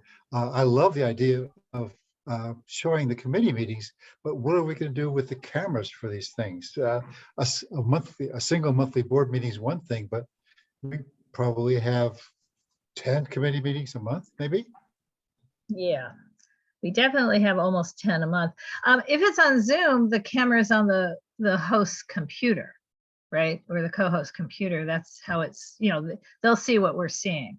But if we're back in person, I feel like, Gabby, a couple of years ago, we actually purchased, I could look at the inventory, I don't know where it is, but I think we purchased a camera for live streaming, because I think you did. We are on the way to doing it when COVID hit. So yes, that's another. I actually saw a couple of recorded meetings. So yeah, you have the equipment and it can be connected if we needed. We do have the equipment. Okay. All right. So is it the pleasure to table, folks? I will send questions to the committee, my questions to the committee. Okay. And I'm sorry, and, Gabby, because you were here the whole time. And No worries. recommend. Have a good night. Good night. Thank you. Did you have another thing? Did you have another thing on there? Oh, wait, yes. What, are you handling the postcard? She's gone, No, I'm not. I guess. Not you, No. Greg. I meant Gabby. Yes, we're She's done. gone. Gone. All right, moving on. Are there any committee updates from any of the other committees? Let's try and do that at 1 minute apiece if there are. I know the homeless committee requested business cards, and I don't know if they received them. Well, I think I wasn't clear who was to pay Paul. I mean, you guys have kind of set up that Paul should start doing the payments that are not the recurrings, but more to the point, they were designed without the new logo, I think. Is that correct? Yeah, that was the, yes. Yes. So I think more importantly, that they had a great success at the homeless count, but they're not here to report on it. So we will follow up on both aspects of this. Are there any other committee reports? Okay, moving on. Right. Is that okay? Moving on to president's Yeah, report. yeah. I'm hearing chat. Is it a yes, we can move on? Okay. Yes. President's report, revisit type of and access to Zoom account, discussion and possible action. This was a carry forward from executive committee, so I don't know, Dolores, should I be leading this or you? Because this was your item to begin with, but my follow-up. Just a quick background on it. The discussion was whether we would continue with using your personal account for our Zoom meetings, or whether we would move forward with an account through Done. Right. And so you can, and we had asked that you and Raheem and or Gabby would speak with someone, an executive at Done, to find out whether anyone else besides you could have access to the account. Right. So can you yeah, so the simple answer is that we were getting so many different answers to this question. And we wanted, to know. So finally, I gave up on any individualized and talked to Raheem and talked to Dolores. But anyway, I sent an email to it was 6 or 7 top people at Dunn, including the general manager and the city attorney. And obviously Raheem was copied in. And just a lot of people. And I said, we really need a clear answer because everything has been conflicting. It's as clear as mud. And I put in the email that I would mention this at the Board of Neighborhood Commissioners and general public comment. And I was trying to be as nice as possible. Anyway, so I did go to the commission meeting. I did bring it up in general public comment and say, we really need an answer to this. And Ms. Beltran did email back actually about midnight that same night. And I've shared the information with you, but basically said for the city-owned, the Dunn accounts, no, only the host, only the person who's the license holder has access. We can have multiple accounts, but in each instance, it's still a single person. So, which is obviously what I had been told months and months ago. And in addition to that, they're not renewing, when they renew the license in May, they're not paying for it. So the neighborhood councils would be paying the estimate, I guess is $200 a year. That was in our monthly profile report. So the, so that was the answer to a long series of emails. That's the basic answer, Teresa. Thank you, because I see you missed the main thing she said. Neighborhood councils, and this is a quote, are expected to use only department issued licenses.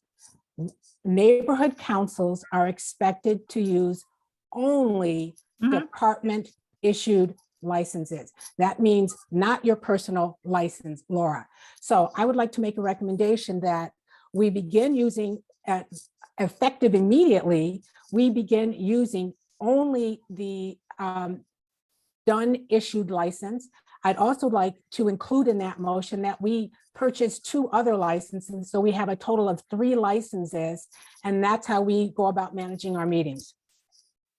Yes, we cannot yet purchase them. They said this is a plan going forward. They're not available yet.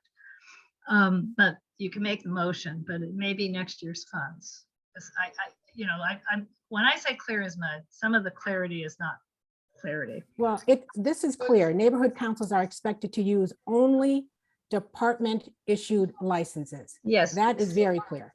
Yes. Would you not agree? Would The you not actual agree, Laura? language was done only supports department. That's not what I just quoted to It you what it doesn't, says. it's fine, Teresa, it's Thank just you. fine. It's Okay, just fine. thanks. So I'd like to make a motion that we as a board agree to, effective immediately, only use the done issued Zoom license. I'll second that. Thank you, Michael. Okay, I guess Dolores. we open, Dolores, do we open it for discussion now? If the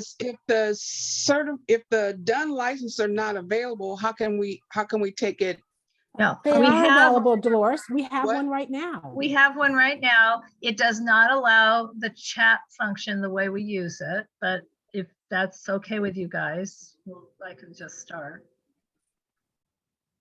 Yes, it's fine. We can work. Learn a through it. new chat. Pardon? Okay. My main concern for putting this on the agenda was that Laura is the only one that has access. Well, she said Raheem and somebody else from community Gabby. have access to, but my main concern for putting this item on the agenda was that Laura would have to attend every single meeting that we have. What, God forbid something happened to her or she decides to go on vacation or something like that, who would host the meeting? So that's why I put it there. And I don't think that it should be on someone's personal account. It should be a city-run account.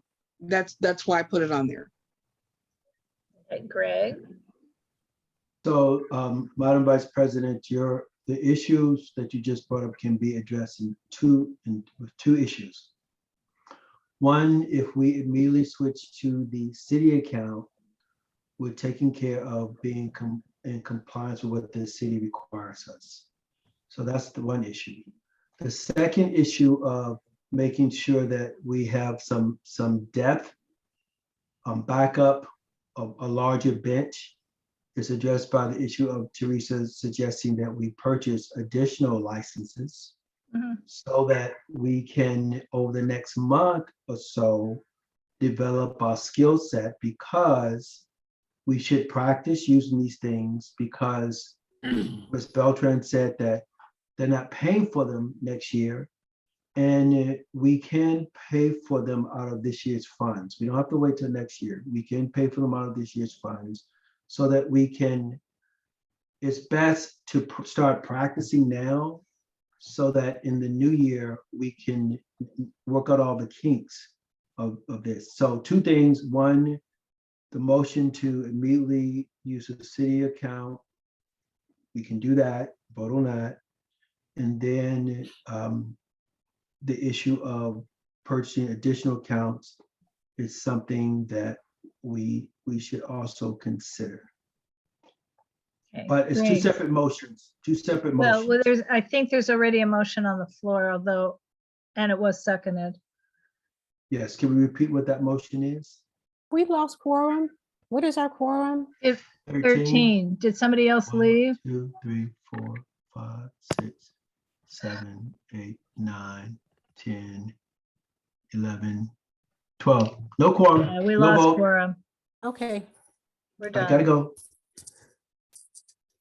so what does that mean? That the meeting is, Teresa, we'll go offline and we'll try and we'll learn how to use the government account, you and I, and move forward from there, okay? We can just, And No, Grace we can can't make, do anything else because we've lost quorum. So let's just. we move can't, on yes, we right cannot but- vote. We cannot vote on this. That is correct. The meeting is adjourned and I'm pausing the record.